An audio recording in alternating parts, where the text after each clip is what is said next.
આજે આપણે બૃહદારણ્યક ઉપનિષદનો અભ્યાસ કરવાના છીએ. આપણે આપણા અભ્યાસક્રમમાં 11 ઉપનિષદ લઈએ છીએ. એ પૈકી આજે 10મું ઉપનિષદ છે. 11મું શ્વેતાશ્વતર સમયના અભાવમાં આપણે આ વખત લઈ શકવાના નથી. આજે છેલ્લું ઉપનિષદ બૃહદારણ્યક ઉપનિષદ. આ ઉપનિષદ માટે હું નિવેદન કરું છું શશી શાહનું. તેઓ આપણને અભ્યાસ કર્યો છે. શશી શાહ.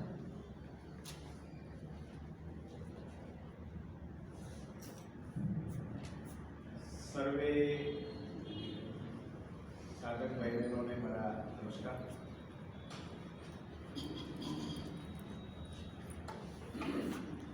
ગયા રવિવારે જે ઉપનિષદ લીધું આપણે છાંદુ, એટલું જ મોટું અને ઘણા બધા વિષયોને લઈને ચાલતું આ ઉપનિષદ છે. પણ અમુક મહત્વના વિષયો આમાં લીધેલા છે જે આપણને જીવનની દિશા નક્કી કરવામાં ખૂબ ઉપયોગી થાય છે. આપણું ઉપનિષદ એટલું મોટું છે કે આપણે એને શ્લોક ટુ શ્લોક નહીં લઈ શકીએ. એટલે આપણે આખા ઉપનિષદની એબ્સ્ટ્રેક્ટ અધ્યાય વાઇઝ દરેક અધ્યાયમાં ઋષિ શું કહેવા માંગે છે, કયો મુદ્દો ઋષિ લે છે, જિંદગીમાં આપણને નિર્ણયો લેવામાં કયા કયા વિષયની જરૂર છે. એક અભણ માણસ હોય એને તમે આપ્યો હોય ચાર્જ કે ભાઈ અહીંયાથી અહીંયા જવાનું, અહીંયાથી અહીંયા જવાનું, અહીંયાથી અહીંયા જવાનું, મારે આ ડેસ્ટિનેશન પહોંચવાનું, અને વાંચતા ના આવડે એટલે ચાર્જ એટલે શું કામ? એવી રીતે આપણે જીવનના બધા નિર્ણયો જે લઈએ છીએ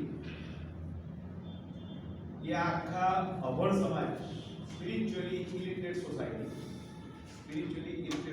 જે આખા માપદંડો ખોટા છે,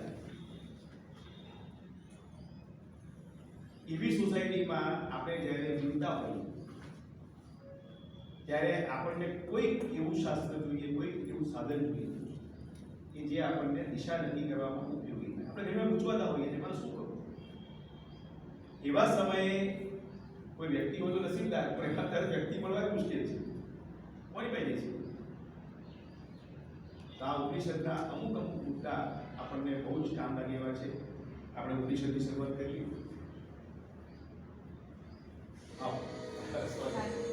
આ જે 5મા અધ્યાયનો જે શ્લોક છે,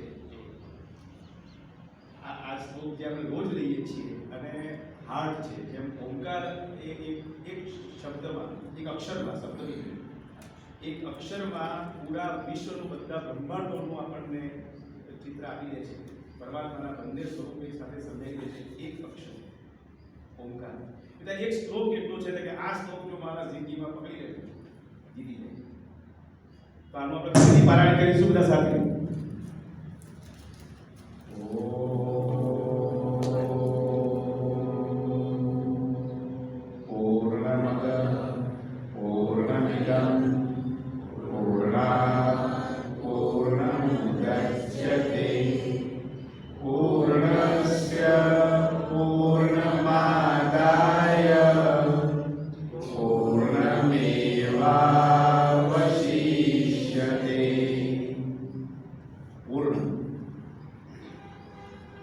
શૂન્ય અને પૂર્ણ બે વચ્ચે બહુ ભેદ છે. બે એક્સ્ટ્રીમ પર છે. એક એક્સ્ટ્રીમ પર શૂન્ય છે અને એક એક્સ્ટ્રીમ પર પૂર્ણ છે. અંગ્રેજીમાં કહીએ તો ઇન્ફિનિટી. આમાં પરમાત્મા પૂર્ણ છે અને આપણે સૌ પણ પૂર્ણ છીએ.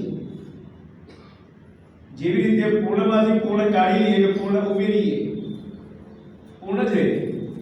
સમુદ્રમાં એક ટીપું પાણી નાખો કે કાઢો, શું ફરક? એવી રીતે પરમાત્મા પૂર્ણ છે, એટલા જ આપણે પણ પૂર્ણ છીએ. આપણે ખબર નથી કે આપણે પૂર્ણ છીએ. બસ આ ઉપનિષદનો પ્રયાસ આપણને આપણું સાચું સ્વરૂપ સમજાવવાનું છે. આપણે પૂર્ણ જ છીએ, અપૂર્ણ નથી. આ ઘણા જન્મોના હિસાબે જે વાસનાઓના કારણે આપણે જે મનમાં નક્કી કરીને બેઠા છીએ હું અપૂર્ણ છું, હું આટલો જ છું, આનાથી વધારે ના કરી શકું, એમાંથી ઋષિને આપણને બહાર કાઢવા છે. I can do everything. સમય લાગે, કદાચ જન્મો લાગે, વાંધો નહીં, આપણે રાહ જોઈશું. પણ શરૂઆત તો થઈ ગઈ આપણી. અહીંયા આવ્યા અને આજે તો ખાસા 45 રવિવાર થઈ ગયા.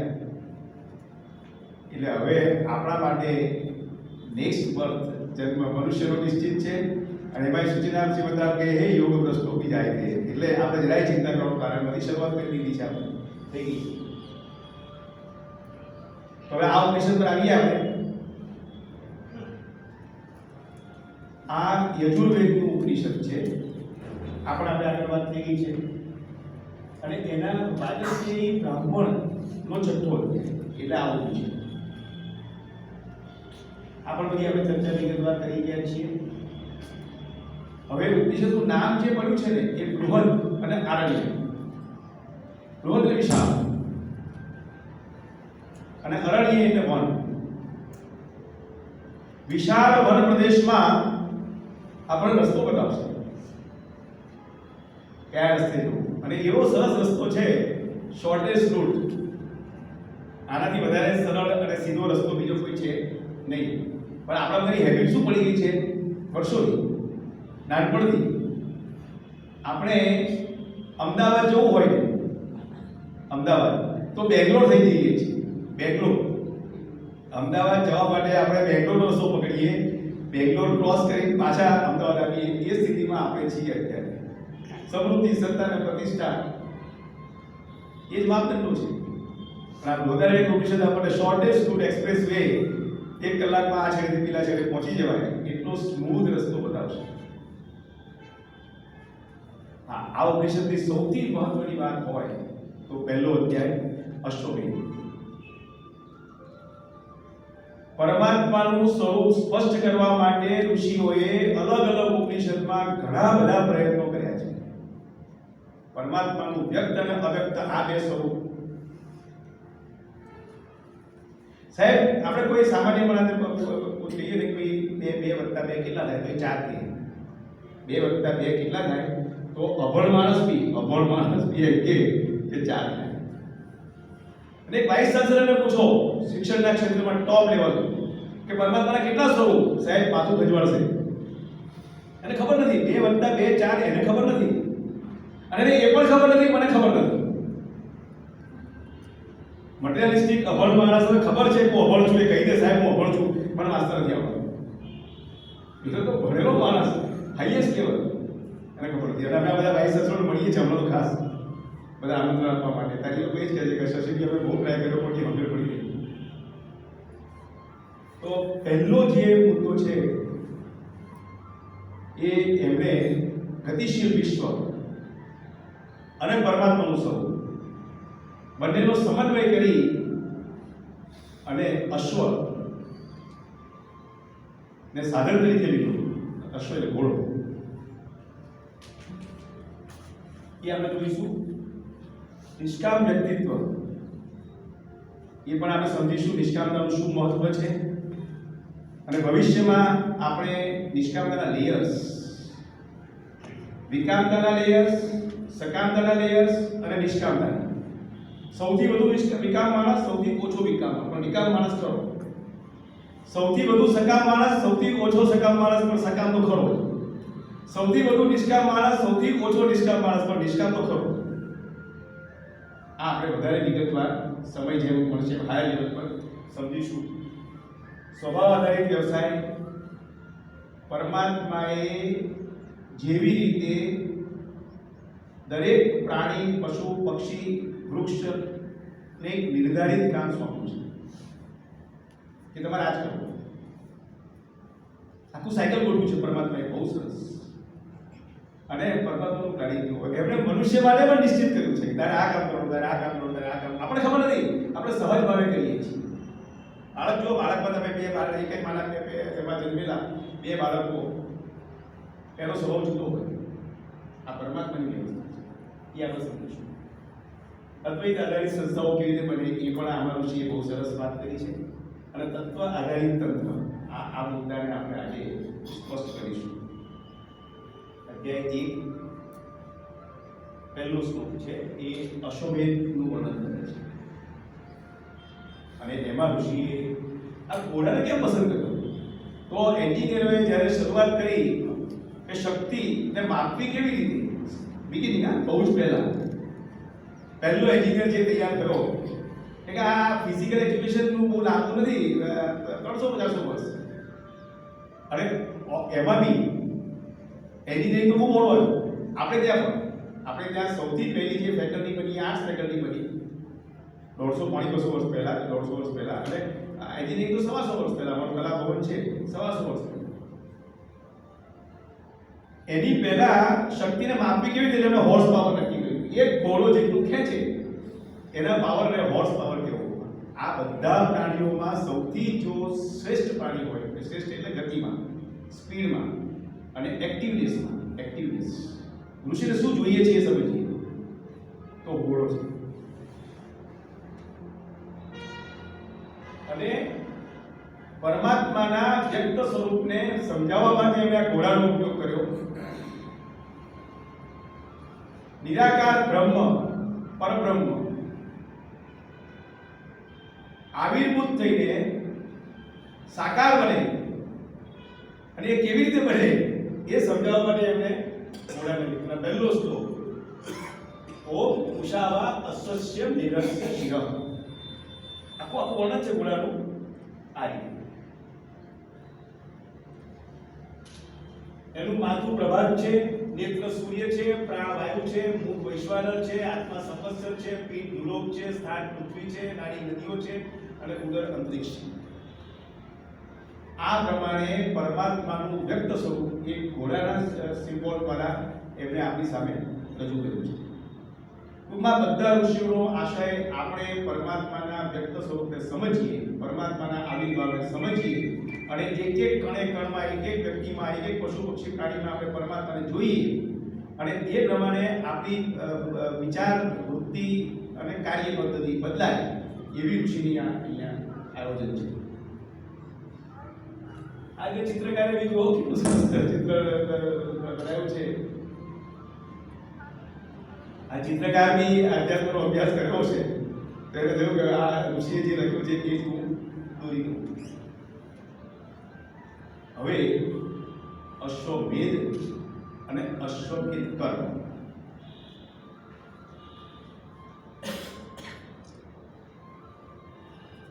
અશ્વ એ શક્તિનું, ગતિનું પ્રતીક છે. ઘોડા માટે એવું કહેવાય છે કે ઘોડો સૂતો નથી, ઊભો સૂઈ જાય, આડો ના પડે. બીજા બધા ગાય, ભેંસ બધા આડા પડે, નીચે બેસે અને લાંબે સુધી દોડી શકે કન્ટિન્યુઅસ. તો ઋષિને એવા માણસો જોઈએ છે કે જે સતત પ્રવૃત્ત હોય અને આ પ્રવૃત્તિમાં એ શાંત હોય, અંદરથી શાંત હોય, બહારથી પ્રવૃત્ત હોય. આપણે લોકો અંદરથી પ્રવૃત્ત છીએ અને બહાર શાંત છીએ, કશું કરતા નથી. આજે રિટાયર્ડ માણસો બધા રિટાયર્ડ માણસો બહારથી શાંત દેખાય, આપણને કશું કરતા નથી, અંદરથી બહુ પ્રવૃત્ત હોય, બધાને સલાહ આપી દે અને પછી ઘરમાં માથાકૂટ થાય એટલે બહાર શોધે, બહાર માથાકૂટ થાય એટલે ઘરમાં આવે. એનું જીવન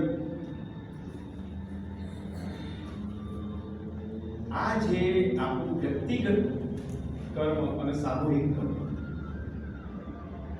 એ જ્યારે પરમાત્માની વ્યવસ્થા માટે થાય ત્યારે એને અશ્વમેધ કર્મ કહે. ઘણી બધી વાતો ઉપનિષદમાંથી લીધેલી હોવા છતાં, ઉપનિષદના ઋષિઓએ શરૂ કરેલી હોવા છતાં પરવટ થઈ ગઈ છે, બધી બદલાઈ ગઈ છે અને ઉલટી જે ન હોવી જોઈએ એવી રજૂઆત આપણી સામે થઈ રહી છે.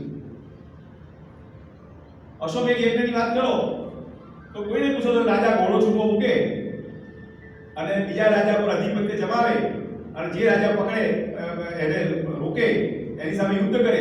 બોલો, કોઈના આના સિવાય કોઈ કલ્પના છે કોઈના મનમાં? આપણા મનમાં આપણું ફસાયેલું છે કે આવું થાય. આવી કોઈ વાત ઋષિના આમાં અશ્વમેધ યજ્ઞમાં નથી.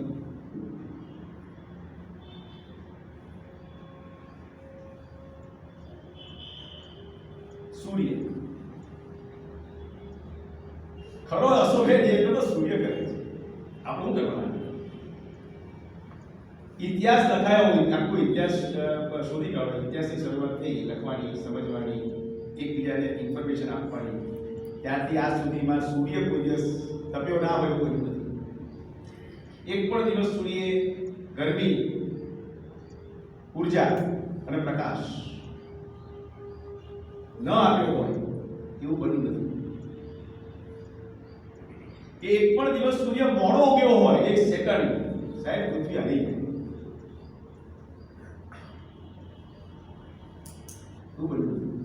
તો એવું સૂર્ય જેવી રીતે કર્મ કરે છે એવી રીતે સતત રાઉન્ડ ધ ક્લોક આંખ ખુલે તો આંખ બંધ થાય ત્યાં સુધી જે આપણે કર્મ કરીએ ને એ પાછું નિષ્કામતાનું હાઈએસ્ટ લેવલ. સમૃદ્ધિ, સત્તા અને પ્રતિષ્ઠા બિયોન્ડ, એની બહાર જે આપણે કર્મ કરીએ એ અશ્વમેધ કર્મ. અહીંયા ઘોડો છોડવાનો નથી કે રાજાની વાત પણ નથી. આપણે ઇન્ડિવિજ્યુઅલી અશ્વમેધ યજ્ઞ કરી શકીએ. અશ્વમેધ યજ્ઞ કરવા માટે રાજા બનવાની જરૂર નથી. આપણે રાજા જ છીએ. આપણા ક્ષેત્રમાં પણ રાજા. હું તો ઘણી વાર કહું કે આપણું ઘર ને ઓફિસ આપણું મોટું રજવાડું છે. આનાથી મોટું રજવાડું શું? બે જગ્યાએ આપણે સમય પસાર કરીએ છીએ. આઠ કરવા એ રજવાડામાં લહેરથી જીવી.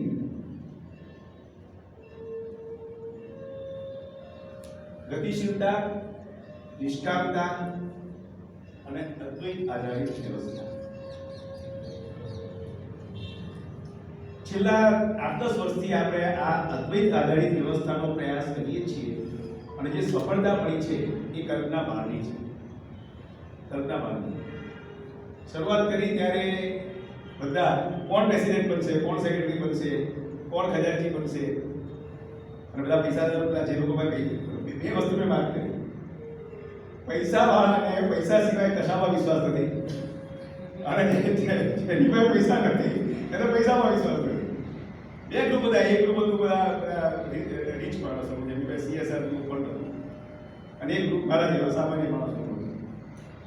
કે આપણે જગ્યા રાખીએ, આશ્રમ બનાવીએ ને આ બધું કરીએ.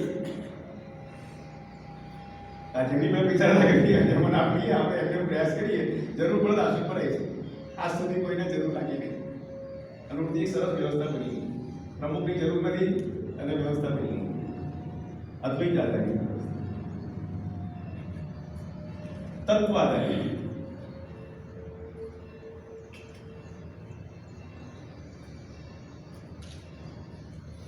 કોઈ બે બકરીને એવું સાંભળ્યું છે કે એક બકરીએ બીજી બકરીનું ખૂન કર્યું? એ તો જોઈ લો. કોઈ એક બકરીએ બીજી બકરીનું ખૂન કર્યું સાંભળ્યું છે? માણસ મને કહેવાય કે એક માણસે બીજા માણસનું ખૂન કર્યું. આપણે વિવેક આપ્યું છે.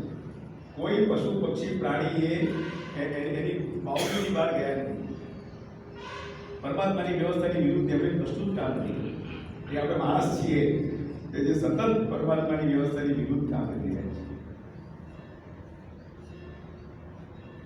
અને આ વ્યવસ્થામાં બધા પરમાત્મા તો બહુ જ પાવરફુલ છે. અને એમની મર્યાદા જો પરમાત્માની કે આપણને મુક્ત બનાવવા હતા, ઇન્ડિપેન્ડન્ટ. આપણે બાળકને જો ઉછીને ભરીએ ને 5 વર્ષનો, 10 વર્ષનો, 15 વર્ષનો ચાલવાથી દેવાનું. નીચે પગથિયું પર જાઓ જમીન પર, સાહેબ હેન્ડીકેપ થઈ જાય. અને પરમાત્માએ આપણને હેન્ડીકેપ નથી બનાવવા, પાવરફુલ બનાવવા છે, એમના જેવા બનાવવા છે. એટલે એમણે આપણને વિવેક આપ્યો છે. બસ ઉપનિષદ આપણને આ શીખવાડે છે કે આ વિવેકનો ઉપયોગ કેવી રીતે કરવો. પરમાત્માની જે આ ઈચ્છા છે આનંદ માટે, એ જ વ્યવસ્થામાં આપણે આપણી ભૂમિકા નક્કી કરીએ એના માટે વિવેક આપ્યો છે. હવે આમાં બધા પ્રકારના માણસોની જરૂર પડે. આપણે ત્યાં શું થયું છે કે જેમની પાસે બુદ્ધિ તીક્ષ્ણ છે, ઋતંબરા નથી, તીક્ષ્ણ બુદ્ધિ છે, એમણે એનો પૂરેપૂરો લાભ લીધો અને આખી વ્યવસ્થા એવી બનાવી કે જાણે એ જ મુખ્ય માણસ છે, બાકીના બધાની કોઈ વેલ્યુ નહીં. ઋષિ કદી રોડી એણે એની બુદ્ધિનો દુરુપયોગ નહીં કરવો જોઈએ અને એક એવી વ્યવસ્થાનું નિર્માણ થવું જોઈએ સમાજમાં કે જ્યાં બધા સમાન. Rational distribution of wealth, rational distribution of power, rational distribution of Prestige. આ ઋષિની કલ્પના છે અને એ જ વિશ્વ આદર્શ હશે જ્યાં આ ઋષિની કલ્પના પ્રમાણેની વ્યવસ્થાઓ ગોઠવાશે અને એના માટે જરૂર છે સ્પિરિચ્યુઅલ એજ્યુકેશન.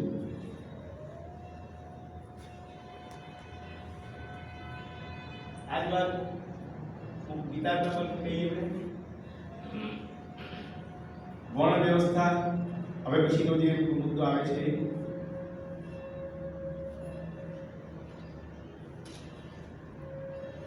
આ મુદ્દો ઋષિએ બહુ સરસ એક્સ્ટ્રાઓર્ડિનરી સ્ટાઇલથી સમજાવ્યો છે કે પરમાત્માએ અલગ અલગ હજારો દરેક વ્યક્તિનો સ્વભાવ જુદો છે. કોઈ બે વ્યક્તિનો સ્વભાવ હજી સુધી તમને સરખો નહીં મળે, પણ એમાંથી કંઈક તો કંઈક એ કરવું પડે ને. એટલે એમણે 4 ભાગ પાડ્યા: બ્રાહ્મણ, ક્ષત્રિય, વૈશ્ય, શૂદ્ર.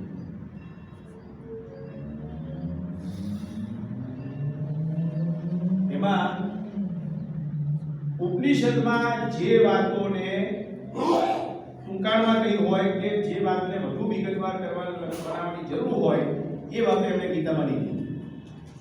વર્ણ વ્યવસ્થા માટે સુંદર વર્ણન આ ઉપનિષદમાં છે, છતાં મેં આ શ્લોક પહેલા એટલા માટે મૂક્યો છે કે એમણે ગીતાજીમાં આ બ્રાહ્મણની ક્વોલિટી, બ્રાહ્મણમાં શું હોવું જોઈએ આના પછી આવશે. એટલે આ એમના કર્મો પ્રમાણે ગુણ કર્મ વિભાગ, ગુણ અને કર્મ પ્રમાણે એમના જે ભાગ પાડ્યા છે એ આપણે જોઈશું.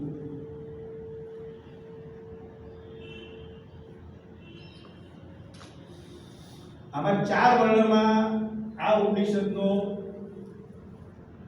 જે આ પહેલા અધ્યાયમાં વર્ણ વ્યવસ્થા વિશેનું જે વર્ણન છે એમાં 11મા શ્લોકથી શરૂઆત થાય છે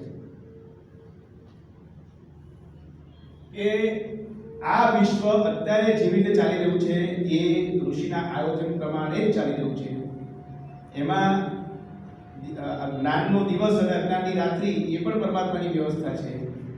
એટલે એ જે બની રહ્યું છે એ વ્યવસ્થા પ્રમાણે જ બની રહ્યું છે, પણ એની અંદર પણ અજ્ઞાનની રાત્રિમાં પણ વિશ્વ સરસ રીતે ચાલે એટલા માટે એમણે આ 4 વર્ણ બનાવ્યા.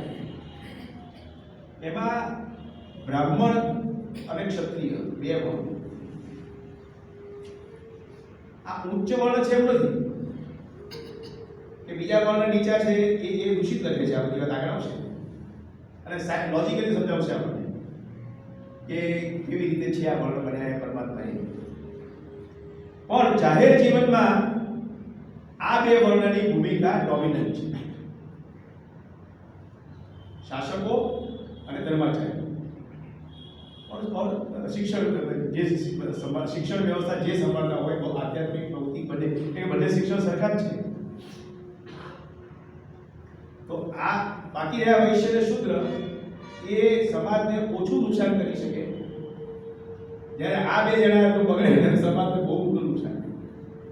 આ વાત ઋષિએ એ જમાનામાં કહી છે, વિચાર કરો. એ 2 ઊંચા નીચા છે એવું નહીં.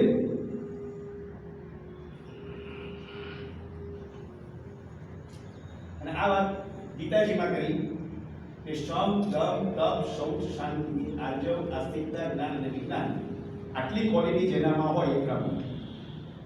એને આપણા બાળકમાં બી આ અભ્યાસ કરવાનો, એને બ્રાહ્મણમાં જ મોકલવાનો, પૈસા વધારે મળે ઓછા મળે એની ચિંતા નહીં કરવાની, પણ એ એવી એન્જોય જ રહે.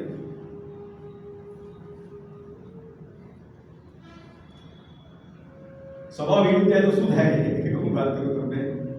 અમારો ક્લાસમેટ, અમે લોકો ગ્રેજ્યુએટ થયા પછી જોબની શોધમાં, હવે એનો સ્વભાવ માઇલ એટલે ઓફિસ વર્ક કરવાનો. નામ નથી આપતો પણ વડોદરાના પ્રોમિનન્ટ એન્જિનિયર છે. તો પેલા સ્કેરસિટી એમાં એ ગયા અને 1.5 મહિનો 2 મહિના થયા મારા પડ્યા.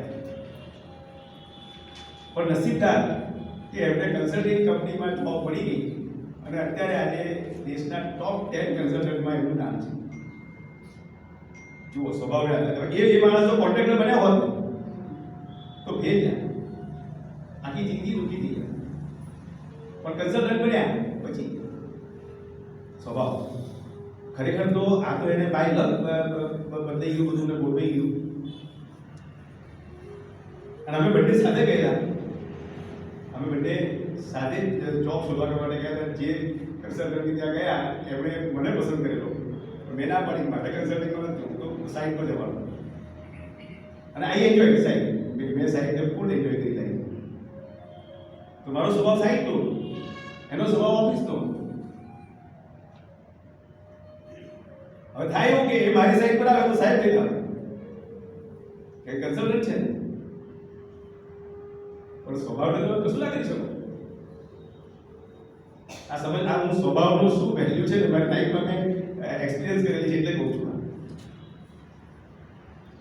અને ક્ષત્રિય શૂરવીરતા, તેજ, ધૈર્ય, નિપુણતા અને યુદ્ધ. બ્રાહ્મણ એવું કે ધીમે રહીને કે આ રસ્તે જવાનું. ક્ષત્રિય દંડોળી ઉભો હોય, નહીં જવા દો, ગયો લાઈફ ની વચ્ચે આટલો કે. અને આ બંનેની જરૂર. ગમે તેટલું શિક્ષણ આપો દુનિયામાં સાહેબ, દુષ્ટ માણસો રહેવાના, અને એમના માટે જ પરમાત્માએ આ લોકોને ક્ષાત્ર સ્વભાવ આપ્યો.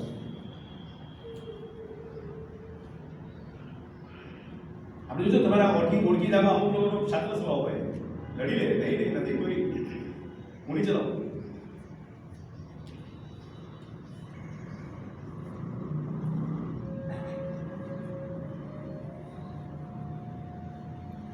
એમણે આવું કંઈ પરમાત્મા કોઈ ટાયર ના કરે કે આ બનાવીને વિશ્વનું ટાયર કર્યો અને પછી વિશ્વ ના ચાલ્યું.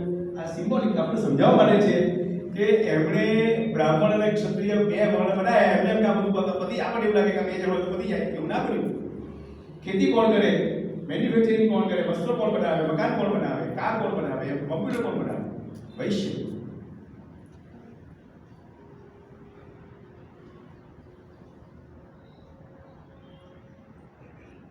અને છેલ્લું છે કે વૈશ્ય પણ દેવ જ છે, વિશ્વદેવ.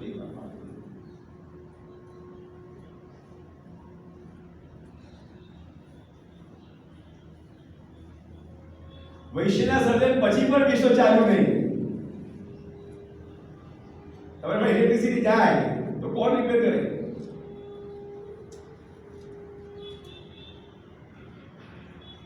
સર્વિસ સેક્ટર, આખું સર્વિસ સેક્ટર બધા વીઆઈમાં. સૂત્રમાં, સૂત્ર એટલે કચરા પોતા કરે નહીં, એ ખોટી માન્યતા છે. સર્વિસ સેક્ટર આખું, એના વગર પણ આ વિશ્વ ના ચાલી શકે. આ બધાનું ઇક્વલ ઇમ્પોર્ટન્સ.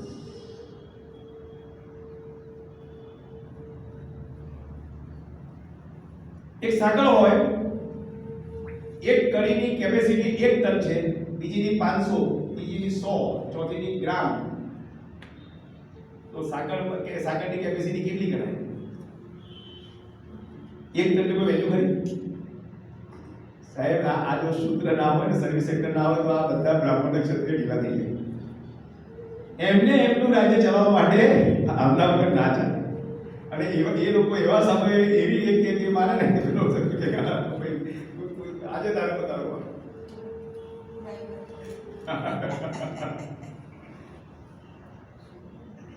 પરિચર્યા,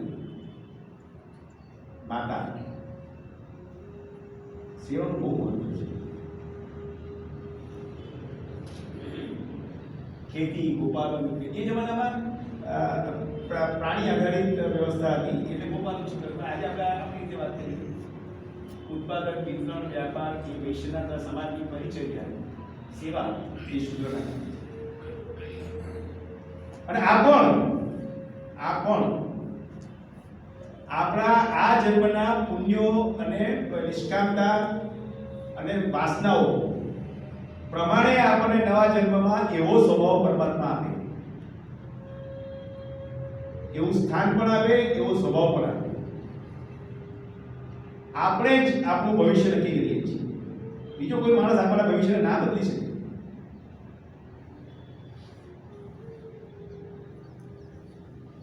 આ બહુ સરસ વાત કરી આ શ્લોકમાં.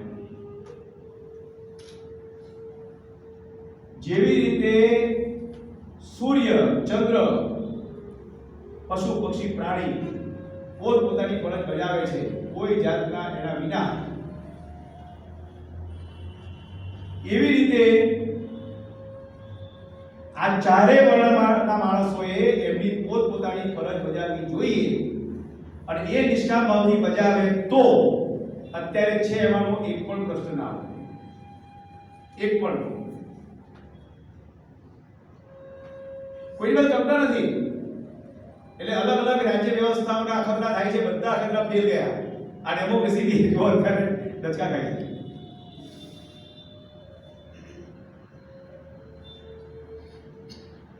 આધ્યાત્મિક વ્યવસ્થા બનાવ્યા સિવાય વિકલ્પ નથી.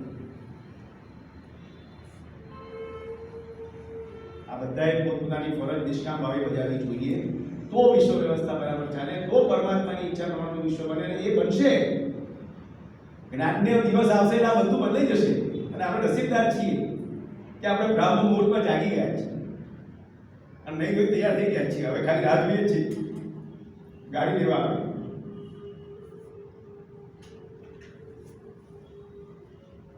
અને આ ચારે ચારમાં ખાલી બ્રાહ્મણમાં આત્મા જોવાની વાત નથી, શુદ્રમાં કે વૈશ્યમાં, કદાચ કોઈ ઊંચી વાત જ નથી. બધામાં જે માણસ પરમાત્માને જુએ કે પરમાત્માનો આવિર્ભાવ છે એને કોઈ પરાસ્ત ના કરી શકે. માણસ વીક ક્યાં પડે છે? પ્રાઇમ મિનિસ્ટર હારી જાય તો સામાન્ય માણસ બની જાય. આપણે જોઈએ કેટલા બધા પ્રાઇમ મિનિસ્ટરો આપણે ત્યાં ફરતા થઈ ગયા. અત્યારે છે એવી કેટલું ચાલશે ભગવાન જાણે. વિશ્વના કોઈ દેશમાં કોઈ રાજા કે શાસક કાળ સુધી કેટલું, અને આખા વિશ્વમાં જે એક માણસ આનંદ વાળી વાત છે ને હજી સુધી કોઈ નહીં. ભૌતિક સાધનો દ્વારા સુખના હાઈએસ્ટ લેવલ જેને આપણે એક માણસ આનંદ કહીએ છીએ, ત્યાં સુધી ઇતિહાસમાં હજી સુધી કોઈ પહોંચ્યો નથી. અને એ બેંગ્લોર વાળા રસ્તે આપણે ચાલીએ છીએ. તેજડી જુઓ બધા આપણે બધા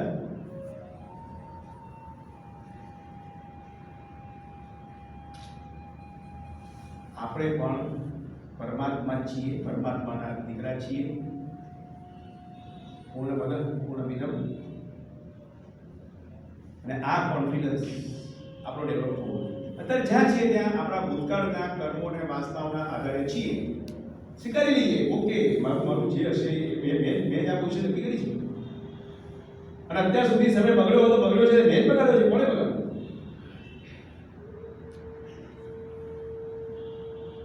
અને કદાચ સમાજમાં વ્યવસ્થા ના હોય તો વ્યવસ્થા ઊભી કરીએ,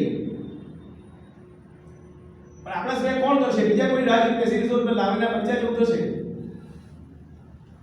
એ સ્ટોરી બધાને ખબર છે, સમય નથી. હવે નેક્સ્ટ પોઈન્ટ છે એમનો. એક એક પોઈન્ટ આપણે યાદ રાખતા જઈએ. અશ્વમેધ કર્મ, વર્ણન વ્યવસ્થા. આજે જ્યેષ્ઠ અને શ્રેષ્ઠ ભૌતિક સમૃદ્ધિથી ના બની શકે. અને જુઓ, ભૌતિક સમૃદ્ધિ વાળા બી જે લોકો આધ્યાત્મિક છે એમને જ લોકો સ્વીકારે છે અને એમને જ લોકો માન આપે છે. રતન ટાટા આપણે આપે છે.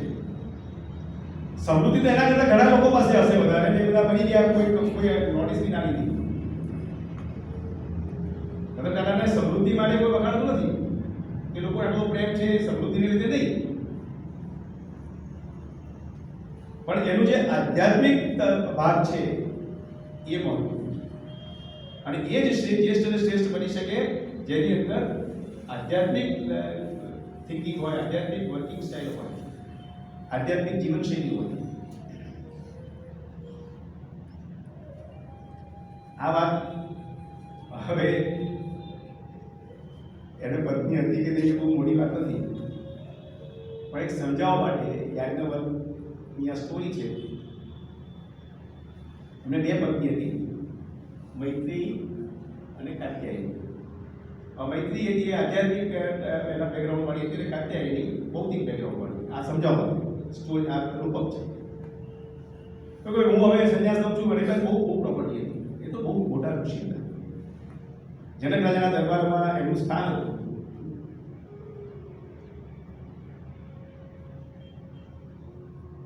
એમણે કહ્યું કે હું આ મારી સંપત્તિ તમને 2 ભાગમાં વહેંચી આપું. ત્યારે મૈત્રી ભાઈ ઉભા હતો. મારું જે જિંદગીનું અંતિમ ધ્યેય છે, અંતિમ લક્ષ્ય જે મારું હોવું જોઈએ એ આ તમારી સમૃદ્ધિથી થશે. તમે ના નહીં થાય, બીજા બધા પૈસા લાવો, જેમ જીવે જેમ તું જીવીશ અને મરી જઈશ. મારે એ તમારી સંપત્તિ નથી. હું તમારી સાથે રાખીશ અને હું આધ્યાત્મિક જીવન જીવીશ. આ સમજાવવા માટે કે આની શું વેલ્યુ. આ મૈત્રી કહે છે કે ધન વૈભવયુક્ત સમસ્ત પૃથ્વી મને મળી જાય તો હું અમર બની શકું? ના. તમે તમારી વાસનાઓ પ્રમાણે પુનરપિ જનનમ પુનરપિ મરણમ અમરત્વ નહીં મળે, મોક્ષ નહીં મળે, શાશ્વત પ્રસન્નતા નહીં મળે. હવે નેક્સ્ટ આ એ પોઈન્ટ પૂરો થઈ ગયો. એટલે 2 મુદ્દા લીધા છે. ઉપનિષદ તો પ્રવાહી રીતે ચાલી રહ્યું છે, પણ આપણા માટે એ શક્ય નથી સ્ટોપ ટુ સ્ટોપ જવાનું. એટલે આપણે મુદ્દા લઈએ છીએ. જનક રાજાએ જનક રાજા સૌથી જ્ઞાની કોઈ રાજા હોય ને સૌથી નિષ્કામ કોઈ રાજા હોય તો જનક રાજા એક રેફરન્સ થાય. સીતા માતાના પિતા. એમણે કહ્યું કે આ મારી સભામાં જે સૌથી વધુ જ્ઞાની હશે અને સૌથી વધુ સાચા જવાબ આપશે, પ્રશ્નો પૂછાશે અને જેમાં સૌથી વધુ સાચા જવાબ આપશે એ અમારી 1000 ગાયો, એક ગાય પર 109 એ લઈ. હવે જે પ્રશ્ન પૂછાય ને આ યજ્ઞનું રક્ષણ કોણ કરશે? જો જવાબ બહુ ક્લાસિક જવાબ છે. આજે યજ્ઞ એટલે જે પરમાત્માનું જે વ્યવસ્થા માટેની જરૂરી વ્યવસ્થા, દરેક જીવ પસંદ રહે એના માટેની વ્યવસ્થા. તો એ વ્યવસ્થાનું રક્ષણ કોણ કરશે યજ્ઞનું? તો જો શું લખે છે, મન. આ બધા આપણા પ્રશ્નોનું મૂળ મનમાં છે. નક્કી બધું મનમાં થાય છે. જ્યાં સુધી મનને નહીં કેળવીએ, આંતર મનને ટ્યુન નહીં કરીએ, ત્યાં સુધી આપણે આપણા સાચા નિર્ણયો નહીં લઈ શકાય અને દિશા નહીં પકડાય. સર્વાંતર આત્મા કોણ છે? જો આનો જવાબ શું કહે છે? તમારો આપણા આત્મા છે એ પરમાત્મા છે. એ પરમાત્માને આપણો આત્મા જુદા નથી. એ કેવા છે? ભૂખ, તરસ, શોક, મોહ, જરા, પ્રકૃતિ પર આત્માને કશું નથી. આ બધું શરીરને છે, દેહને છે. ગ્રહો બહુ સરસ છે. એક મેસેજ આવ્યો હતો ને, વૈજ્ઞાનિકોને ગ્રહોને શોધતા કરોડો રૂપિયા અને વર્ષો લાગી જાય અને આપણો બ્રાહ્મણ 100 રૂપિયામાં શોધી આપે. આપણો બ્રાહ્મણ કેટલો હોશિયાર છે વૈજ્ઞાનિકોની આગળ. 100 રૂપિયામાં કહે તમને કયો ગ્રહ નડે છે. પૃથ્વીને કયો ગ્રહ નડે એ ખબર નહીં, પણ એ તમને કહી દે તમારો ફલાણો ગ્રહ નડે છે. આપણા બ્રાહ્મણો કેટલા હોશિયાર છે. હવે સૌથી પહેલા એ ગ્રહના ચેપ્ટરમાં ચેપ્ટર છે, સબ ચેપ્ટર ગ્રહ અને અતિગ્રહ. આ ગ્રહને કોણ નુકસાન કરે? ગ્રહ એટલે જે આપણને રહેવા માટેનું સ્થાન આપે, જે આપણને આપણું પોષણ કરે, જે આપણો આધાર. ગ્રહ એટલે આપણો આધાર. પૃથ્વી એક ગ્રહ છે, આપણો આધાર. પ્રાણનો એનો અતિગ્રહ એને કોણ કાપે, કોણ નુકસાન કરે? આ બધા ગ્રહો પરમાત્માએ સારા માટે બનાવ્યા છે. દરેક જીવ પ્રસન્ન રહે એટલા માટે આ બધા ગ્રહો બનાવ્યા છે. એનો અતિગ્રહ છે ને એને આપણને ત્યાં પહોંચવા દે છે. તો પહેલો પ્રાણ તો અપાન, વાણી તો નામ. આ નામનો જે મોહ છે ને ભરાય આનથી બચવું. અને સંપૂર્ણ જીવનમાં મેં ભાગ કર્યું છે કે સમૃદ્ધિથી માણસને પર કરવો બહુ સહેલો છે. એ રૂપિયો માગશે નહીં તમારી પાસે અને એના પોતાના રૂપિયા ખર્ચે. આ વાતમાં 100% પરિણામ સંપૂર્ણ જીવનનું બન્યું છે. પણ પ્રતિષ્ઠામાં હજી સુધી નામ આવે, શશીભાઈ લખાઈ જાય પુસ્તક એટલે શશીભાઈ ખુશ. પેલા ડાયસ પર ચેર પર બેસાડી દે એટલે શશીભાઈનો આમ વગર ઊંચો થઈ જાય. નામ, વાણીનો અતિગ્રહ નામ છે. જીભનો અતિગ્રહ સ્વાદ છે. સાહેબ તમે 3 ગુણમાં બધું સમજાવો ને, સત્વ રજસ તમસ, પણ આ ગુણ આ વાત આવે ને ખાવાની ત્યારે બધા કે હમણાં પછી રાખો, આ તમોગુણ બમોગુણ ખાવા દો, હમણાં એકવાર આજે સમોસા ખાઈ લો પછી જોઈ જશે. આ રૂપ કોઈ પણ માણસ જજ કરી છે આપણે દેખાવ વિચારતું નહીં કે એની અંદર શું છે. અને પહેલાના જમાનામાં પેલી હતી આપણે શું કહેવાય પહેલાના જમાનામાં પેલી વૈષ્ણવી હતી ને એને કરડી ખાય પણ ના કે રૂપ. આ રૂપના મોહમાં લોકો મોટા ભાગે છે. 20 રૂપાની છોકરીઓને પેલા માણસને ફસાવવા માટે. અને આપણા જે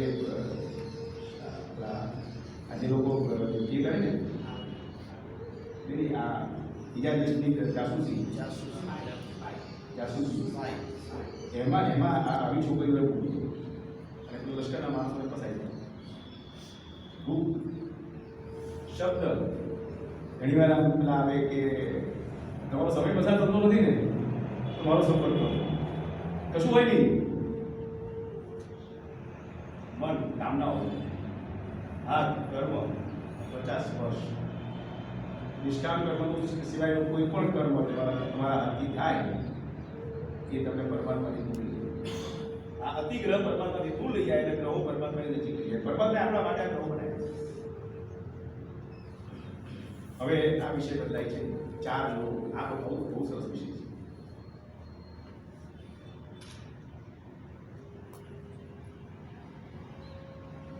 ચાર લોકમાં આ 4 લોક: મનુષ્યલોક, પિતૃલોક, દેવલોક અને બ્રહ્મલોક.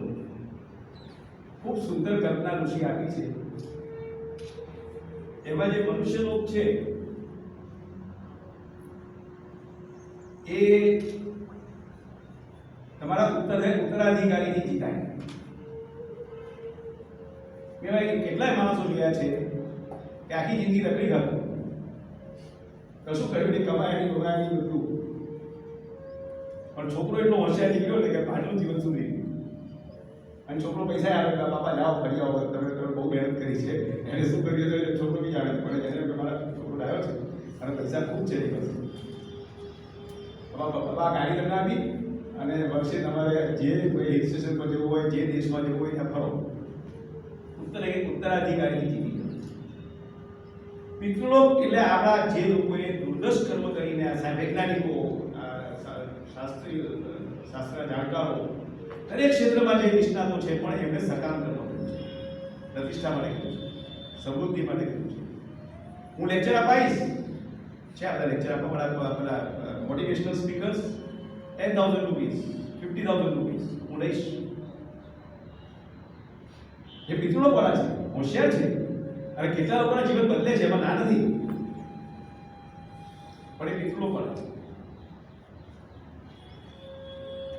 અને દેવલોક જે કોઈ અપેક્ષા વગર આ કામ કરે, મોટિવેટ કરે, એ દેવલોક વાળા છે. મનુષ્યલોક, પિતૃલોક, દેવલોક અને બ્રહ્મલોક. આપણે એક પછી એક સમય જોઈએ. મનુષ્યલોક સામાન્ય જીવન, ક્યારેક શાંત, ક્યારેક ઉદ્વિગ્ન, ક્યારેક સુખી, ક્યારેક દુઃખી, સંકુચિત વિચારધારા, વિશ્વ કલ્યાણ કરતા સ્વહિત પર વધુ ભાર અને ઉત્તરાધિકારીના સહારે તરીકે આ મનુષ્યલોકના માણસો. આપણે નક્કી કરવાનું કે કયા લોકમાં છે. પરમાત્માએ આપણને આપેલા બધા સાધનોનો પૂરેપૂરો ઉપયોગ કરવાનો કહ્યું છે. બુદ્ધિનો બી પૂરેપૂરો ઉપયોગ કરવાનો, જરાય ઓછો નહીં. ગાંધીજી માટે એવું કહેવાતું હતું કે ત્યાંથી જે વાઇસરોયને મોકલે ને એને કહી દે કે બીજા બધા જોડે વાત કરો, ગાંધી જોડે વાત ના કરતા. એ માણસ તમને ભેગી કાઢશે અને તમે એમના થઈ જશો. આટલી હદે. અને જજને બી એ પ્રભાવિત કરે. જજ લખે એવું ઇતિહાસ ચાલો કે જો હું આ નોકરી પર ના જજો, નોકર છે ને શાસનના, હું જો બ્રિટિશ રાજનો નોકર ના હોત તો ગાંધીજીને સજા ના કરે. આવું લખ્યું છે. આ મારો પર્સનલ ઓપિનિયન ન હોય, પણ એક જજ તરીકે આ એવિડન્સ છે, આ કાયદો છે, આ બધું નિયમ છે, મારે આ સાજા કરવી પડે છે. વિચાર, બુદ્ધિનો બી પૂરેપૂરો ઉપયોગ કરવાનો. એવું નહીં કે બુદ્ધિ આધ્યાત્મમાં આવે બધું છોડી દેવાનું. આ બહુ ગલત વિચારી છે સમાજ. સારા કપડાં ના પહેરાય, સારું વાહન ના રખાય, સારા મકાનમાં ના રહેવાય. અમે એવું અધ્યાત્મમાં પડે શીખવાડે. અવિદ્યાયામ મૃત્યુ તીર્થવા. મિત્રો, આ જીવન સમાજ ઉપયોગી કાર્ય, સ્વપ્રતિષ્ઠા પ્રભુત્વ, પ્રતિષ્ઠા માટે જ કામ કરે, છોડે નહીં બિલકુલ. અને સાહેબ લેક્ચર આપવા હોય સેમિનારમાં, મારો અનુભવ છે, 50 રૂપિયા ઓછા આપ્યા તો તરત આવે કે સચિવભાઈ આપણે 50 રૂપિયા ઓછા આપે. અરે સાહેબ બોલ્યા હોય બહુ સરસ, બધાને પ્રભાવિત કર્યા.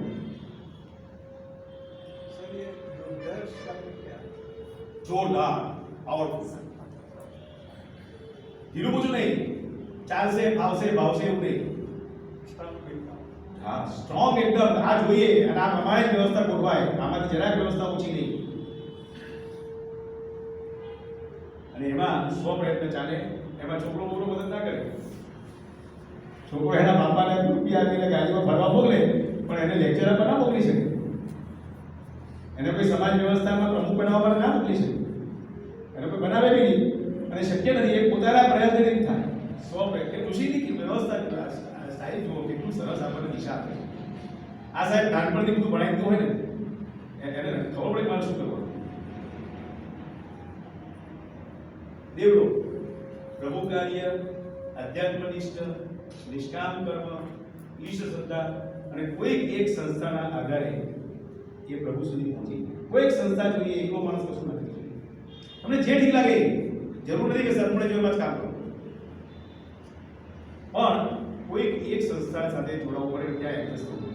પછી આપણે કાં તો તમારે બે વિકલ્પ છે કે સંસ્થા બનાવો અથવા સંસ્થા સાથે એડજસ્ટ કરો. જે સફળ સંસ્થા છે એમાં એડજસ્ટ કરો. અને મેં લોકોને એડજસ્ટ થતા જોયા છે અને નવી સંસ્થા બનાવતા બી જોયા છે. બંને શક્ય છે. આ વર્ણન બધા ઉપનિષદોમાં એક જ ઉપનિષદ એવું છે જેમાં બ્રહ્મલોકનું વર્ણન છે. ક્યાં છે બ્રહ્મલોક? ક્યાં છે બ્રહ્મલોક? હમણાં તમને ખબર પડી બ્રહ્મલોક ક્યાં છે. જો જે માણસને બ્રહ્મજ્ઞાન થાય તે શાંત થાય. પહેલી આ કન્ડિશન જુઓ.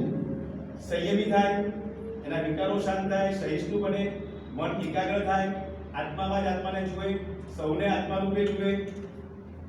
જ્યારે તે નિષ્પાપ થાય છે, શુદ્ધ, નિષ્કલંક, નિશ્ચલ થાય છે, ત્યારે તે બ્રહ્મને જાણનાર બને છે. ચિત્તની આ સ્થિતિને બ્રહ્મલોક કહે છે. બ્રહ્મલોક આકાશમાં ક્યાંય નથી, આપણી અંદર જ બ્રહ્મલોક છે. આ જે માનસિક સ્થિતિ છે, ઋષિ એને બ્રહ્મલોક કહે છે. અને આપણને બધા બ્રહ્મલોકો પહોંચાડી દે છે. સંપ્રદાયવાળા આપણે તમને લઈ જઈએ બ્રહ્મલોકમાં. અરે તમે જાઓ તો બ્રહ્મલોકમાં પહોંચી. ક્લિયર? બ્રહ્મલોક કેટલી બધી સ્પષ્ટતાઓ ઋષિ આપે છે આપણને. અને આ જ્ઞાન પુરામાં પડ્યું છે 15 લાખની વસ્તીમાં. હર્ડલી 50 માણસને ખબર પડે કે આ જ્ઞાનમાં શું છે. સંપ્રદાયોમાં પણ નથી. આ સંપ્રદાય એમાંથી જ ઊભું થયું. આ બધા શરૂઆતના જે વડીલો છે ને, બધા સંપ્રદાયમાં ફરીને કેટલાકે તો આખા સંપ્રદાયનો બેઠો કર્યો. રૂપિયા મને કે સસીવી 30 વર્ષ સુધી મેં બધા રૂપિયા આપીને બધું ભેગું કૃષિ અમને આપણે તૈયારી બધી ખબર પડી.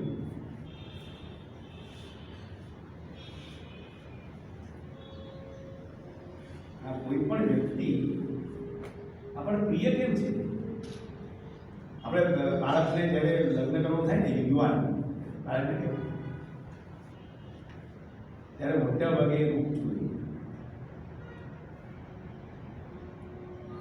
એક અમારા ઓળખીતાનો છોકરો હતો, મારા પર બહુ શ્રદ્ધા. આ છોકરીમાં થોડોક દેખાવમાં મારે કોમ્પ્રોમાઇઝ કરવું પડ્યું છે. મને આટલી રૂપાળી છોકરી મળે છે, શું કરું? મેં કોઈ રૂપાળી છોકરી કેટલા ના ચાલશે? તું જ્યારે ઘરનો થઈશ ત્યારે એનું રૂપ હશે તો ના, તો પછી તને જે પસંદ પડે છોકરી લગ્ન કર. રૂપમાં ના જઈશ. અને આજે સુખી છે. એ છોકરી એટલી સરસ નીકળી. આ મા બાપોએ આ ધ્યાન રાખવાનું છે. બાળક તો બધા, અને એને બી જો આધ્યાત્મિક શિક્ષણ મળે ને તો એ રૂપ તરત થઈ જાય. એના ઇન્ટરનલ લેવલ પકડશે, એને પ્રશ્નોત્તરી કરીને, એની સાથે સમય પસાર કરીને, એનું બેકગ્રાઉન્ડ તપાસ કરીને, અને પછી નક્કી કરશે કે મારે આ છોકરા સાથે લગ્ન કરવું નહીં. પોતાના સ્વભાવ સાથે મેચિંગ કરશે. આ તો મુદ્દો આપણે જોવાતો જ નથી કે એનું એના બાપા કેટલા પૈસાદાર છે અને એનું રૂપ આ બે ક્રાઇટેરિયા, હવે પછી બધા પસ્તાય છે. આ દેવ અને અસુરની વાત તો આપણે બધા ઋષિઓ સમજાવે છે કે એનું મૂળ શોધ, એનું મૂળ શોધ, એનું મૂળ શોધ. પરમાત્મા સુધી પહોંચવા માટે એની અંદર ઊંડા ઉતરવું પડે, ઊંડા ઉતરવું પડે, ઊંડા ઉતરવું પડે. અને એ ઋષિ આપણને ઉપનિષદથી લઈને બ્રહ્મસૂત્રથી લઈને ગીતા સુધી લઈ જાય છે, દરેકમાં ઊંડા ઉતારે છે.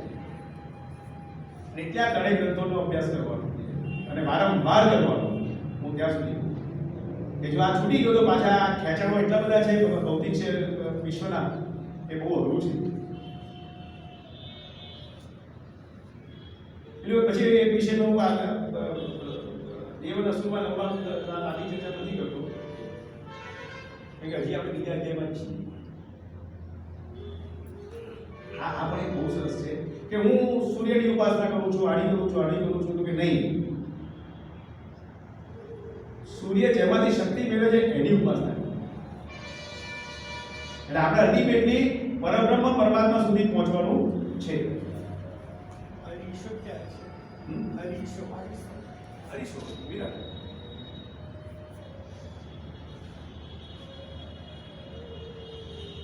હા, જ્યારે માણસ સૂતો હોય ત્યારે ક્યાં જાય?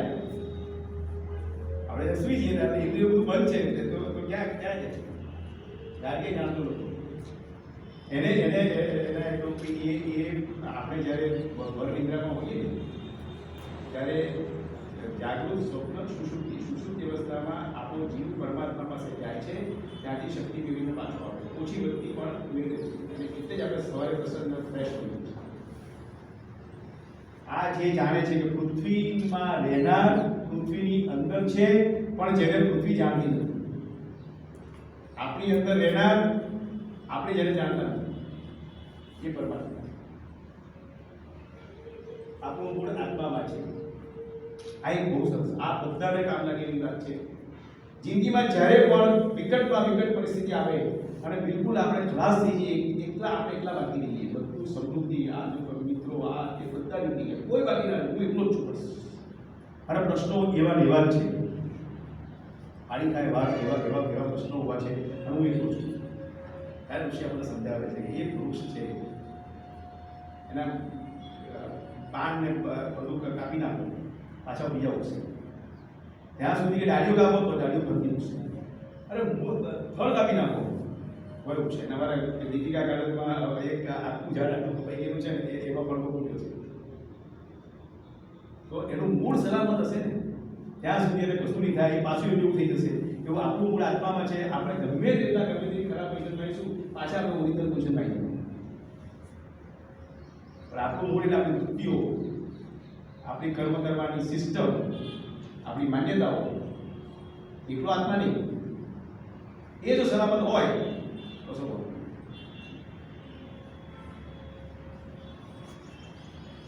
અને જો મૂળ ઉખાડી નાખવામાં આવે તો એ ઝાડ પરથી ના ઉગે. પણ આપણું મૂળ કોણ ઉખાડશે? અને કેવી રીતે ઉખાડશે? આત્મામાં છે. લુજીની સ્ટાઇલ જો કેટલી મસ્ત છે.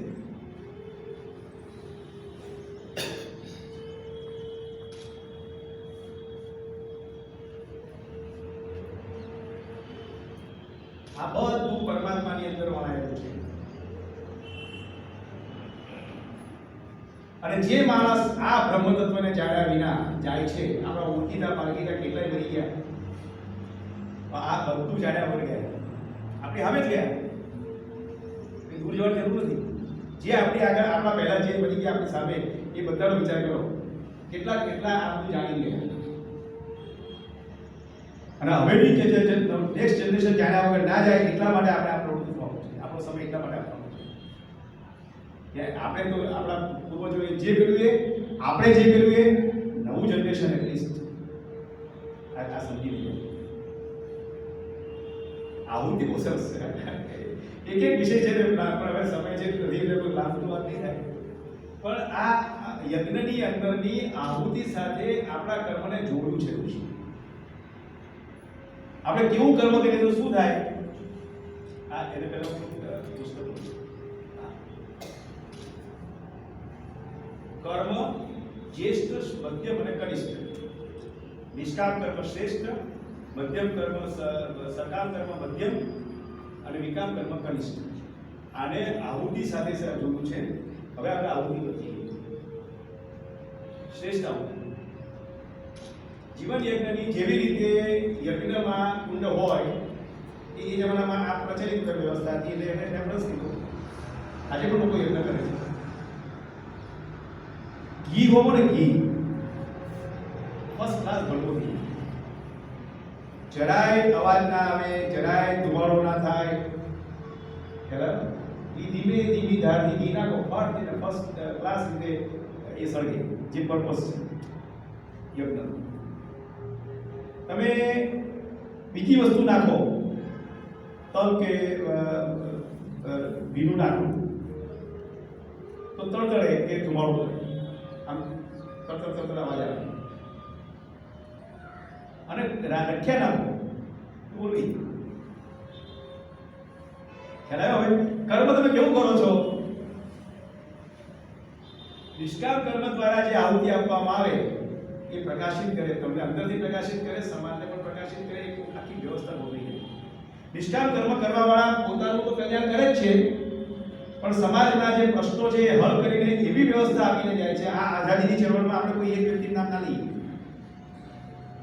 બહુ મોટું ગ્રુપ હતું અને બધા ઉપનિષદના જાણકાર હતા. શરૂઆત થઈ ગોખલે સાહેબ અને તિલક સાહેબ સાથે. એમણે શરૂઆત કરી અને એ બંને ઉપનિષદ લખેલા છે. એમણે ના લખ્યા હોય તો ખબર ના પડે, પણ ગોખલે સાહેબ ને તિલક સાહેબે ઉપનિષદો લખ્યા છે. એ નિષ્કામ હતા એટલે આપણને આઝાદી મળી. આખી એક વ્યવસ્થા આપણા માટે આજે લહેરથી બેઠા છે. નહીંતર બ્રિટિશર હોત તો ના પડત કે તમે ઉપનિષદની વાત નહીં ચાલવા દઈએ. મેકોલે શું કર્યું? અત્યારે અહીંયા હું બોલી ના શક્યો હોત ને તમે સાંભળી ના શક્યો. અને યોગ શબ્દ જ ના હોત. આ યોગની ઇન્સ્ટિટ્યૂટ કેમ ચાલે છે? આપણે મુક્ત છે એનું પરિણામ છે. એ નિષ્કામ માણસો. મધ્યમ કક્ષાની આહુતિ પિતૃ. તો સકામ કર્મ કરો પણ સમાજના હિતમાં કરો. સકામ રહો કશો વાંધો નથી. એટલે તો એમણે ત્રણ ક્રોધ, લોભ, મોહ. કામ, ક્રોધ, લોભ ને મોહ. કામ, ક્રોધ, લોભ ને મોહ. એમાંથી કામ, ક્રોધ ને લોભ ને ઘરનું દ્વાર કર્યું પણ મોહને છોડી દીધું. અને લોકો એનો બહુ દુરુપયોગ કર્યો. આ ધર્માચાર્યો અત્યારે એનો જ ઉપયોગ કરે છે. અને કનિષ્ઠ ગૂંચવણો પેદા કરે. વિકામ માણસો છે ને ગૂંચવાય, એ પોતે ગૂંચવાય ને બધાને ગૂંચવાય. એની અંદર ક્લેરિટી ના હોય અને બહાર બધી સોમે સિગરેટ વાતો કરે. દંભી માણસ.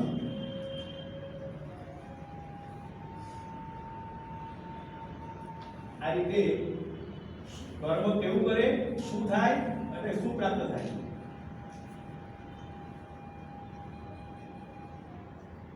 અને બ્રહ્મ તત્વને જે જાણવાની અથાગ પરિશ્રમ કરે. આ હિટલર ને બધા નેપોલિયન ને બધા બધા મોટા મોટા કોર્પોરેટ હાઉસના ચેરમેન હોય, કેટલી મહેનત કરી. રાત દિવસ શું લઈ ગયા અને શું મૂકી ગયા. એમના ઘણા બધા એમ્પાયરો ક્લાસ થઈ ગયા. આપણી સામે જ મફતલાલ ને સારાભાઈ ને બધા ક્યાં છે? એના દીકરાને પણ નથી આપી શકતા. એ જે સમજતા નથી. એલએનડી હોશિયાર કે લાલસર એમ તો એક સ્વતંત્ર વ્યવસ્થા ખોટી છે. આ બહુ સરસ. દેવો કેટલા છે? 33 કરોડ દેવતા છે. જરા કહી છે 33 કરોડ દેવતા ક્યાંથી રહ્યા? કેટલી બધી ગેરસમજો ચાલે છે.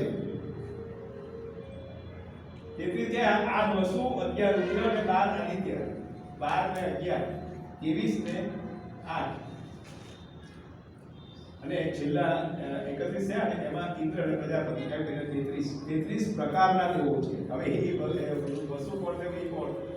વસુ કોણ? અગ્નિ, પૃથ્વી, વાયુ, અંતરિક્ષ, આદિત્ય, ગ્રહો, ચંદ્રમા, નક્ષત્ર આ વસ્તુ છે. આ રુદ્ર,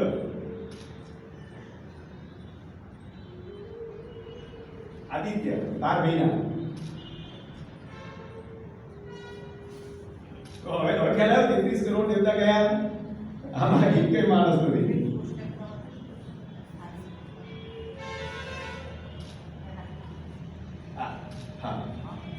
તો હવે નેક્સ્ટ પોઈન્ટ આવે છે ઉપાસના.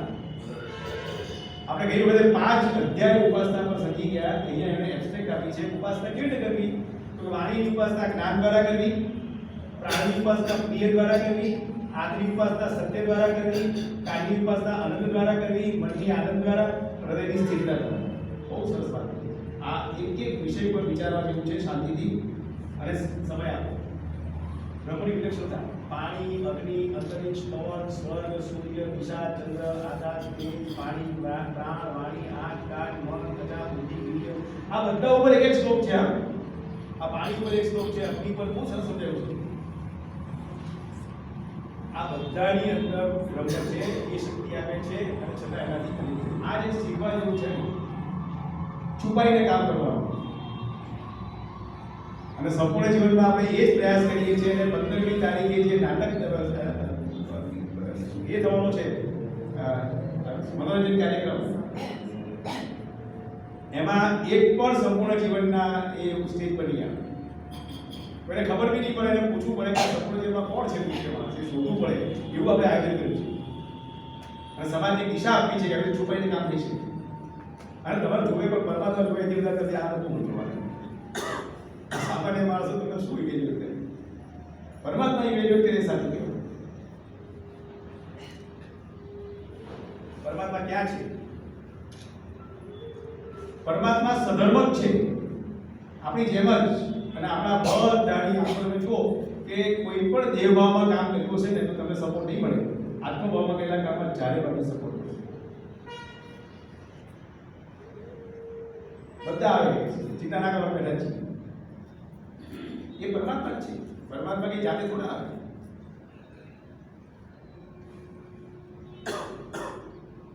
અને આ પરમાત્મા પાસે જ્ઞાન દ્વારા જ પહોંચી શકાય.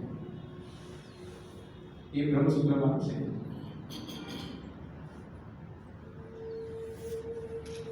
હા, બહુ સરસ વાત કરી છે કે સૂર્ય હોય તો આપણે બહાર દેખાય, સૂર્ય ના હોય તો રાત્રે ચંદ્ર, ચંદ્ર ના હોય તો અગ્નિ, આપણા લાઈટ. એ ના હોય, આપણે અંધારામાં હોય તો બોલીએ તો ખબર પડે કે હા અહીંયા છે, એનાથી પકડાય. પણ એ પણ ના હોય તો આત્મામાંથી શક્તિ મળે, આત્મામાંથી પ્રકાશ મળે, આત્મા મળે આપણે માણસ. એટલે જો આ બધું ના હોય ને શરીરમાં, બધા અંગો ના હોય તો માણસ સરસ જીવન એવા દાખલા છે. એલમ કેલમ સ્વપ્નનો પણ એક આવો સિદ્ધાંત છે કે સ્વપ્ન વખતે મન જાગૃત છે અને મન દિવસ દરમિયાન જે કાર્યો કર્યા હોય એ પ્રમાણે સ્વપ્નો આવે છે આપણને. સ્વપ્ન ઓછામાં ઓછા આવવા જોઈએ કે મન શાંત થાય તો જ આપણે પરમાત્મા સુધી પહોંચી શકીએ. અશાંત મનમાં એ સ્વપ્ન છે મીન્સ કે મન અશાંત છે. જીવનના બે સ્થાન બ્રહ્મલોક અને પરલોક, અને એની જ્યારે માણસ મૃત્યુ સમય આવે ને ત્યારે બધી ખબર પડી જાય કે શું કરવું. પસ્તાય છે પણ પછી પાછો મોક્ષ, શાશ્વત પ્રસન્નતા એ જ મોક્ષ. આ એક બહુ સરસ પ્રશ્ન પૂછે છે કે માણસ મૃત્યુ થઈ જાય, એનો આત્મા નીકળી જાય પછી જે પડી રહે બ્રહ્મ એમાં છે. હવે જો મારી અંદર આત્મા નીકળી ગયો પછી આપણે ક્યાં લગાવવું છે, મારી દો કે દાટી દો. પણ બ્રહ્મ તત્વ એની પણ અંદર પૃથ્વીના કણે કણમાં છે તો મારા શરીરમાં કેમ ના? મારા શરીરના એક અંગની કિંમત છે ને એક અંગ સાચવવું જોઈએ. અને એના માટે જે વ્યવસ્થા કે આપણે કસરત કરવી પડે કે કાળજી લેવી પડે, ડૉક્ટર પાસે જવું પડે, જે કરવું પડે, પણ શરીરની એટલી જ કાળજી લેવાની મુશ્કેલ છે.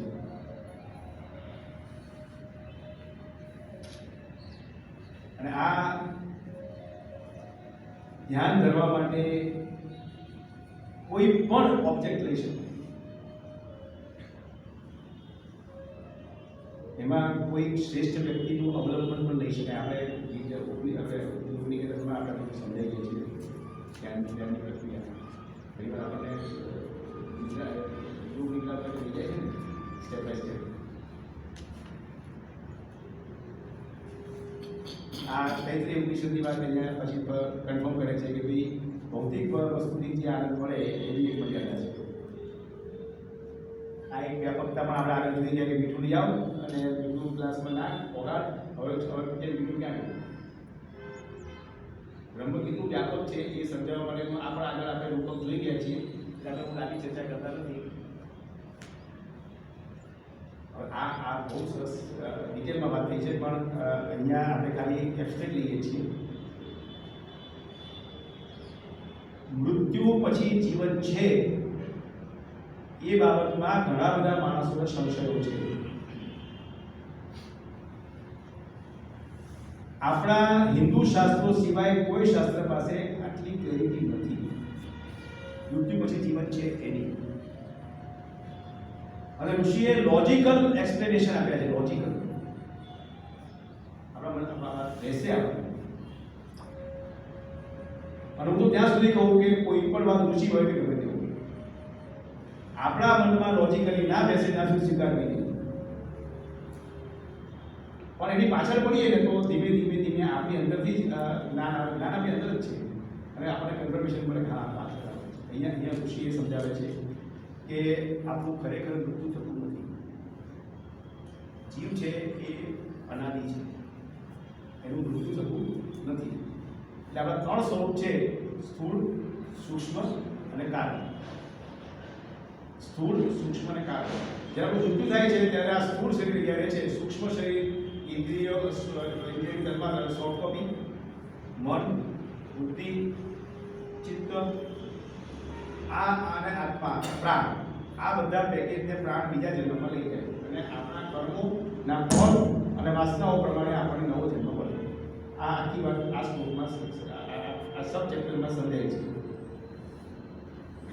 અને એ પ્રમાણે આ આખી વિશ્વ વ્યવસ્થા એક બેક્ટેરિયાથી લઈને પશુ, પક્ષી, પ્રાણી, આ એક કેટેગરી. અન્ય યોનિ, મનુષ્ય યોનિમાં સૌથી લોએસ્ટ કેટેગરીનો માણસ એટલે જેને બુદ્ધિ ઓછી છે કે સ્લમમાં જન્મ થયો છે ને એ નિકા એટલો એ છે, હેન્ડીકેપ ને એવો છે, ત્યાંથી લઈને કે શ્રેષ્ઠ સૂચનાઓ છે કે સારામાં સારા કુટુંબમાં બુદ્ધિ અને એના સાથે તૈયાર થઈને આવે, આ કેટેગરી છે.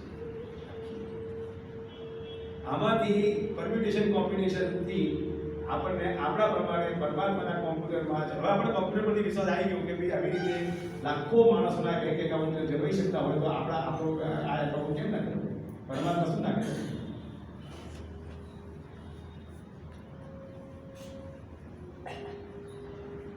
આ વિશ્વ બ્રહ્મ તત્વનો આવિર્ભાવ છે અને દરેક જીવમાં આપણા બધાની અંદર બ્રહ્મ તત્વ હોય તો આપણે કોઈ પણ માણસને ઉપયોગી બની શકીએ એટલી ક્ષમતાઓ આપણી અંદર છે. રોજ આપણે આ વિચારવું જોઈએ કે હું કેવી રીતે કોઈને ઉપયોગી બનું, હું અમારી ક્ષમતાઓને વધારીને કોઈ વ્યવસ્થાને નિર્માણ કરીને અથવા નિર્માણ થયેલી વ્યવસ્થામાં જોડીને કેવી રીતે ઉપયોગી બનું. આ શ્લોક 5મા અધ્યાયનો શ્લોક છે. આ ચેપ્ટરમાં 5મા અધ્યાયના 7મા બ્રાહ્મણનો પહેલા નંબરનો શ્લોક છે. આ બહુ વિસ્તૃત વર્ણન છે અને શંકરાચાર્ય બહુ સરસ ભાષા.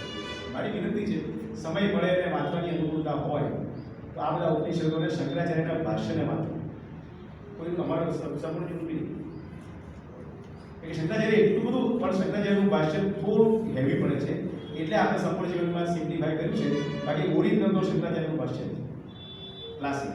એટલે એટલું પ્રવાહી સ્ટાઇલ છે કે આપણે જ્યાં શંકરાચાર્ય બોલતા હોય એવું લાગે, એટલી પ્રવાહી શૈલી છે. પણ જેમ આપણે સંસ્કૃત આવડે નહીં એટલે જેમણે હિન્દીમાં ટ્રાન્સલેશન કર્યું હોય એની મર્યાદામાં આપણે જીવવું પડે.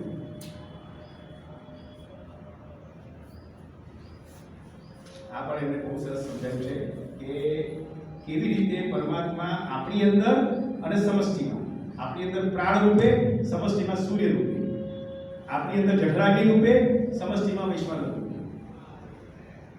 એટલું સુંદર વ્યવસ્થા ગોઠવી છે. આપણે શુદ્ધ અન્ન જોઈએ, શુદ્ધ અન્ન આપણને મળે, દાળ ભાત રોટલી શાક આપણે જમીએ, એમાંથી શ્રેષ્ઠ ભાગ મનમાં જાય વચલો ભાગ હાડકા અને ચામડામાં જાય અને કનિષ્ઠ ભાગ વિષ્ઠામાં જાય. એ કનિષ્ઠ ભાગ બેક્ટેરિયા અને અળસિયા પ્રોસેસ કરીને ખાતર બનાવે. એ ખાતર વૃક્ષનો ખોરાક, વૃક્ષ એમાંથી ફળ ફૂલ બનાવે, અન્ન બનાવે અને એ આપણો. આ આપણી અંદર જઠરાગ્નિ અને સમષ્ટિમાં વિશ્વાસ. આખું સાયકલ બોલી પછી શું ચિંતા યાર, શું કામ કશું કરશે એટલે ખબર નથી. લોકો ઊંઘામ ચિંતા કરે છે.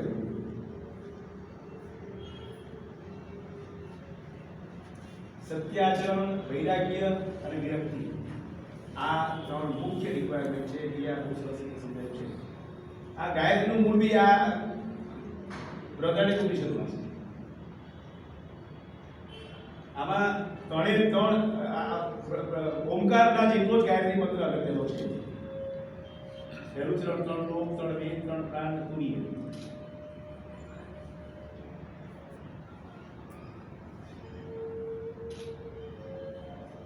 આ છઠ્ઠા અધ્યાયમાં બહુ જ મસ્ત વાત છે. એ જે સૌથી મોટી સૌથી સારી વસ્તુ જાણે છે એ પોતાના લોકમાં સૌથી સારો અને સૌથી મોટો. હવે વિચાર કરો, તમે સમૃદ્ધ માણસોનો અધ્યયન કરો તો એ એન્જિનિયરિંગ ક્ષેત્રમાં હોય, એકાઉન્ટ્સમાં હોય, લોમાં હોય કે મેડિકલમાં હોય, એ સૌથી સારી વસ્તુ જાણે છે ને તો જ એને રૂપિયા મળે. તો રૂપિયા કોણ આપે? કમ્પાઉન્ડરને રૂપિયા ના આપે, કેટલી બી હોય. પણ ડોક્ટર જે એના ડોક્ટરમાં બી જેમ વધારે જાણે એને રૂપિયા વધારે મળે છે. Super specialist, super consultant. પેલાની 500 ફી હોય તો પેલાની 5000 ફી, 50,000 વાળી ફી વાળા ડોક્ટરો હોય. એ સૌથી. અને હવે વિચાર કરો કે આ ખાલી ભૌતિક ક્ષેત્રનો જાણકાર માણસ છે. એક માનુષાનંદ સુધી પહોંચવાની જેની ક્ષમતા નથી, એને આપણે પકડી ચાલીએ છીએ. અને એની સારી વાત જે આત્મા છે એને આપણે વિચારતા નથી. આત્માની જે આત્માને જાણે છે એનું કોઈ આ દેશમાં કોઈ વેલ્યુ જ નથી. આ માપદંડો જુઓ, કેટલા મોટા માપદંડો.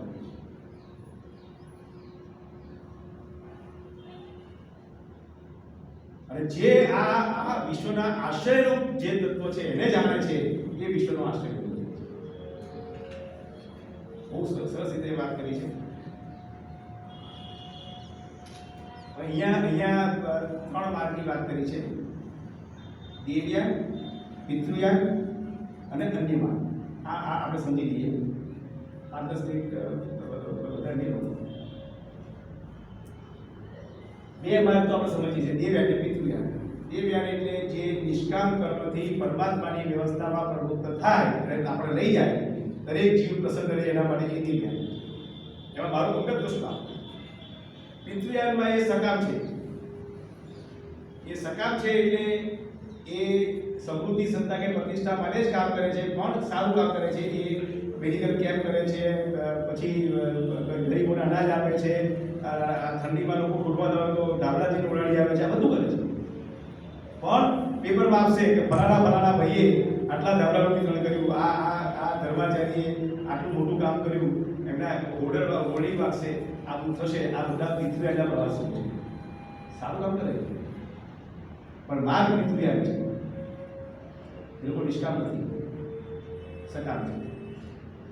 પણ સગા માણસોને ચાલે એટલે એક મોહને એટલા માટે માફ કર્યો કે વધારે તો કેવી રીતે આ લેવલ લઈ જશું એટલે ચલાવો. ત્રીજો જે માર્ગ છે વિકામ, એ લોકો અન્ય સૃષ્ટિ એને મનુષ્યનો જન્મ ના. સકામ માણસ સુધી એને મનુષ્યનો જન્મ મળે, ભલે એને સ્લમમાં મળે જન્મ, પણ સ્લમમાં પણ એ માણસ આધ્યાત્મનું જ્ઞાન મેળવીને ઊંચે જઈ શકે. અને વ્યવસ્થા જો પરમાત્માની આટલી ખરાબ વ્યવસ્થામાં આની જે કહું કે અજ્ઞાનની રાત્રિ, સ્પિરિચ્યુઅલ લિટરસી રેટ લોએસ્ટ અત્યારે છે. તોય જે માણસને આધ્યાત્મિક શિક્ષણ મેળવવું હોય કે કોઈ સામાન્ય માણસ મળી જશે, કોઈ પુસ્તક મળી જાય. આવું ડ્રાઈવરોને ખાસ પેલા લોકો તમે બેસી રહો છો તો આવું કોઈ વાંચો ને સર સાહેબ ના સાહેબ અમે અમારું બરાબર ચાલે. ડ્રાઈવર છે, લોએસ્ટ કેટેગરી છે, એને શાસ્ત્ર વાંચવામાં કોણ રોકે છે? આપણે સમજીએ વાત, કોણ રોકે છે? પણ નહીં વાંચવું.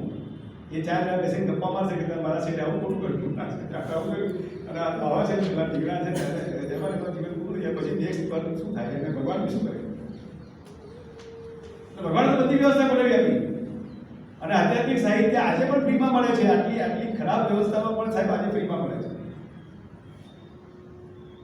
ધર્માચાર્યો બધા જે કેમ્પ કરે છે ત્યાં પછી ભલે બેઝિક આપતા હોય પ્રાઇમરી આપતા હોય પણ ત્યાં બી જઈ શકે કોણ ના કરે ત્યાં બી સારી વાતો થાય છે.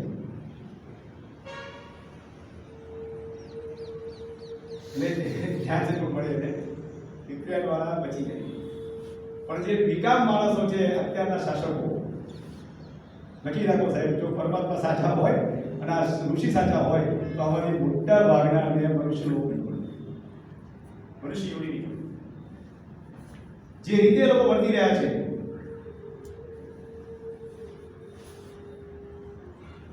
પણ એમને ખબર જ નથી. અને તો એમની જાતે એવું કહે છે એક શાસક તો મને કે સસરી મારે કથા કરવી છે કશો વાંધો નહીં કથા કરો આટલા બધા કરે છે તો બધા કથા કરે બધા કથા કરવા બહુ છે. અને આ જેમ ડૉક્ટરોમાં અમુક ડૉક્ટરની પ્રેક્ટિસ છે હવે એન્જિનિયરમાં અમુક ડૉક્ટર સારું કામ એન્જિનિયર સારું કમાય ચાલે કહું બધા કી વાત છે બાર બે છેડા પૂરા કરે એવું કથાકારમાં મોટા ભાગના કથાનો પ્રયાસ તો બહુ કરે છે પણ સ્ટારની જેમ ચમકવાનો બહુ ઓછા.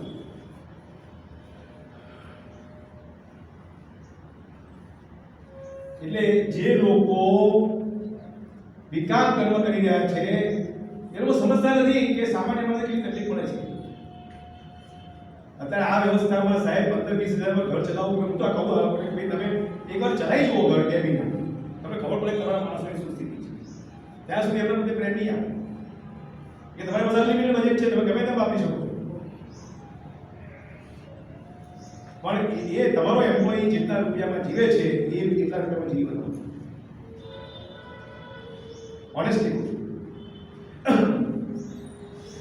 જે લોકો વિકાસ કરવા કરે બધા આટલી એવી કરવાના ગેરંટી સાથે અને એટલે તો આ કેટલો બરાબર નથી કે આ પ્રશ્ન છે કે કેમ આપણું આ શું થાય છે આમાં જ છે પણ સમયના હોય વિગતમાં નથી થાય એ ગેરંટી.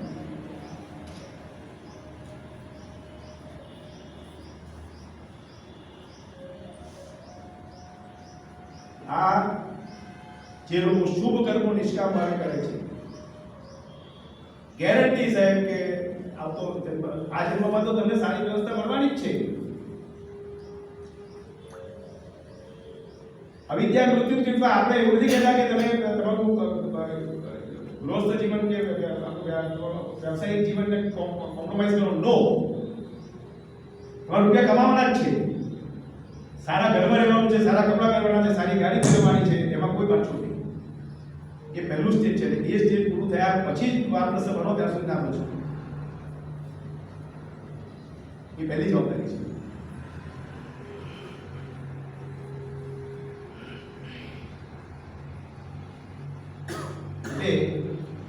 આ નિષ્કામ ભાવે પરિવારની ને વ્યવસાયનું કાર્ય કરનાર પણ દિવ્યાંગ માર્ગના પ્રવાસી છે. આ કોન્ફિડન્સ ડેવલપ કરી આપો. પરિવારને સાચવનાર આ સંન્યાસ ઘર છોડ્યા બાદ નથી શોધી કાઢો. ઉપનિષદમાં બતાવે મને કોઈ જગ્યાએ કે આ ભગવદ્ગીતાનો પહેરો એવું ક્યાં નથી બતાવો. એક પણ જગ્યા તમારે હવે તમે ભણો છો ને ગીતા પૂરું કર્યું ને ઉપનિષદ પૂરું ગીતામાં તો બે જગ્યાએ સ્પષ્ટ કર્યું કે 5મા અધ્યાય ને 18મા અધ્યાયમાં ઋષિની આ કલ્પના જ નથી. આ ક્યાંથી આવ્યું ખબર નથી.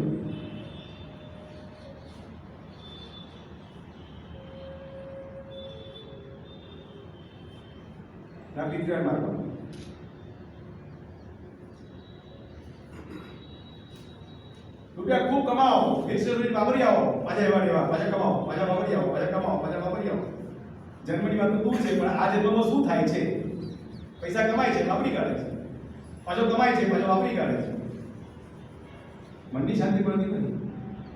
અને હજુ સુધી કોઈને હિલ સ્ટેશન પર જઈને શાશ્વત આનંદ મળ્યો હોય પ્રસન્ન આવે દાડા બે દાડા.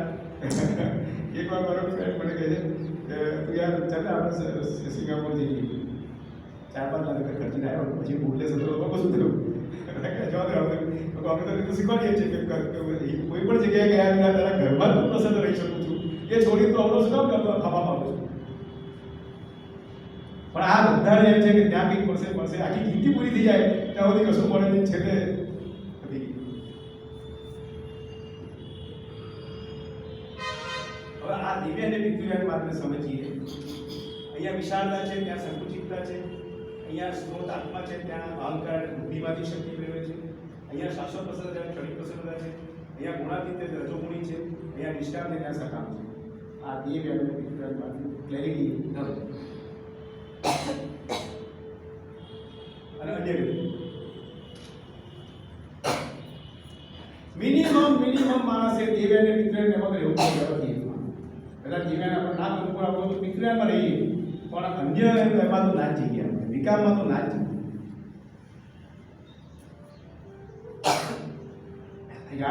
પછી ત્યાં રહેવાનું બહુ અઘરું છે, એ આપણે જાણીએ તો જરૂર નથી. એ લોકોને ઠંડી, ગરમી, વરસાદમાં શું થવું પડે એમાં આપણા જેવો જ જીવ છે. આપણે જોઈએ છીએ કે એ કેવું ફફડે છે, અને આવું તો કેટલા વર્ષ સુધી એને ભોગવવું પડે. જેટલા કર્મો ખરાબ કરે એટલા વધારે વર્ષ એવું પડે છે. વિચાર કરો શું થશે.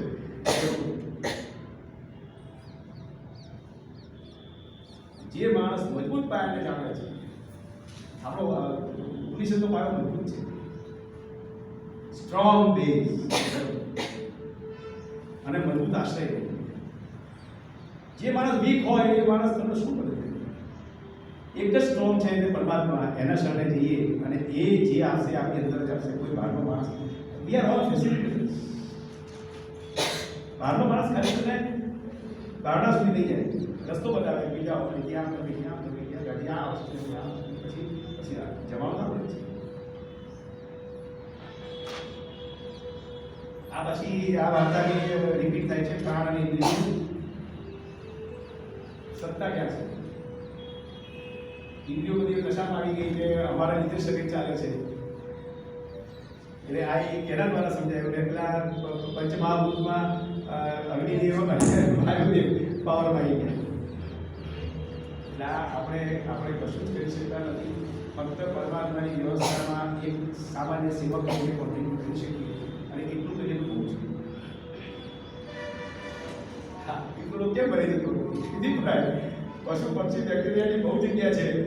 આ જે લોકો સીધા ચાલ્યા નથી એમના ત્યાં મૂકી દે છે. એમાં જે જીવોનું સાથે પૂરું થાય એમને પાછા માણસ પડે છે. બહુ સુંદર વ્યવસ્થા છે.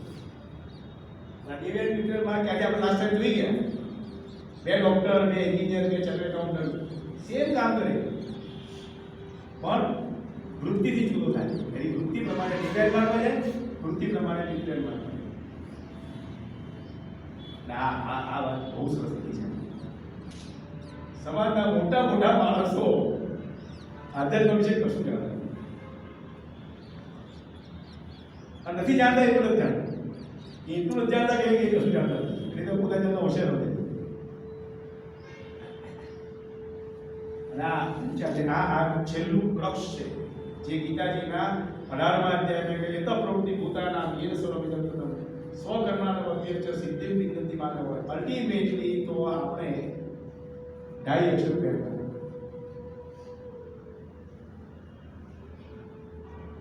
સામાન્ય, સરળ, સહજ.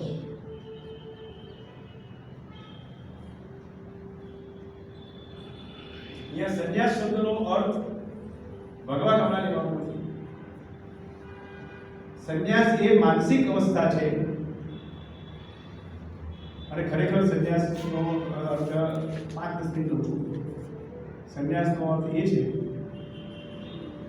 કે આપણે જે પ્રવૃત્તિ કરી રહ્યા છીએ અત્યારે સંસ્થામાં, એ જો આપણે છોડીને નેક્સ્ટ જનરેશનને નહીં આપીએ, નેક્સ્ટ કેડર, તો સંસ્થા તૂટી જશે.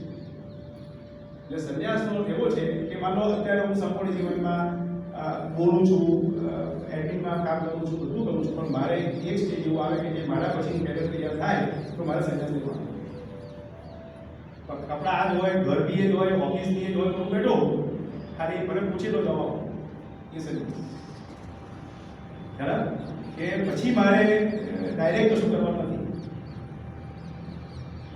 ખાલી અવેલેબલ રહેવાનું, પણ એ માણસ એવા માણસોની બહુ જરૂર છે સમાજમાં, એ અવેલેબલ હોય, એનો એક પ્રભાવ હોય, એની પાસે નોલેજ હોય. આપણા અમે શરૂઆતમાં ગયા કે ભાઈ અમારે આ બધું શીખવું છે, અમારે ટાઈમ નથી, તો પછી ટાઈમ વાળો માણસ આપો કે એવો કોઈ સંન્યાસી છે નહીં,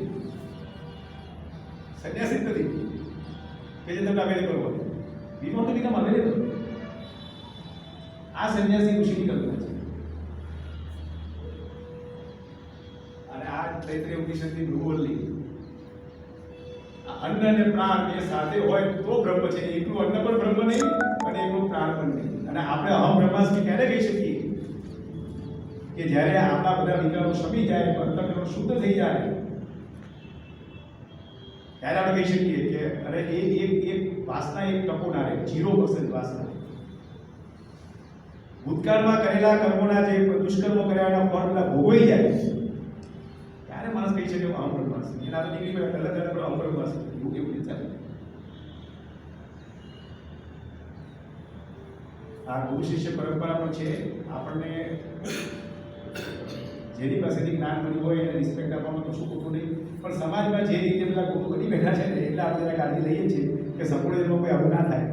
એના માટે પ્રયત્ન છે કે અહીંયા પણ એ પરંપરાઓ ના ચાલે, સંપૂર્ણ જીવન એક સંપ્રદાય ના બને, એની આપણે બહુ જ કાળજી લઈએ છીએ. આ નોલેજ આવ્યા પછી લોકોને ટેમ્પટેશન આવી જાય, સમાજમાં એને સ્વીકૃતિ મળે. મોટા ભાગના કથાકારો પાસે ઉપનિષદનું જ્ઞાન નથી. પૂછી જોયું તમારા અંદર અંદર કથાકારોને કે ભાઈ ઉપનિષદ જાણો છો? તો કે ના યાર અમે એનો અભ્યાસ નથી કર્યો. અમે તો આ જેટલું સમજણ પડી એ કહીએ છીએ, લોકો ખુશ છે, લોકો ના એક બીજી તમે આ માણસ જ્યારે આ જ્ઞાન મેળવીને કથા કરે તો નેચરલી સપોર્ટ મળે. પેલા કદાચ સુપીરિયર હોય ને, પેલા એસએસસી પાસ છે, આ ગ્રેજ્યુએટ છે, પણ એ ટેમ્પટેશનમાં ના આવતા. હું શિક્ષકોને ખાસ મહેરબાની કરીને મને આપે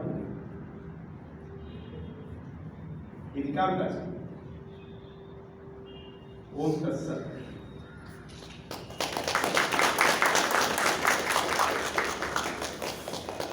આજે આપણે 10 ઉપનિષદો પૂરા કર્યા છે. 11 ઉપનિષદો લેવાનો સમય નથી. એટલા માટે નવા વર્ષે આપણે 2 વર્ષનો કોર્સ કર્યો છે. નથી પહોંચ્યો એટલે પહેલા વર્ષે કાર્ડિયોલોજીના વિષયો અને ગીતા છે.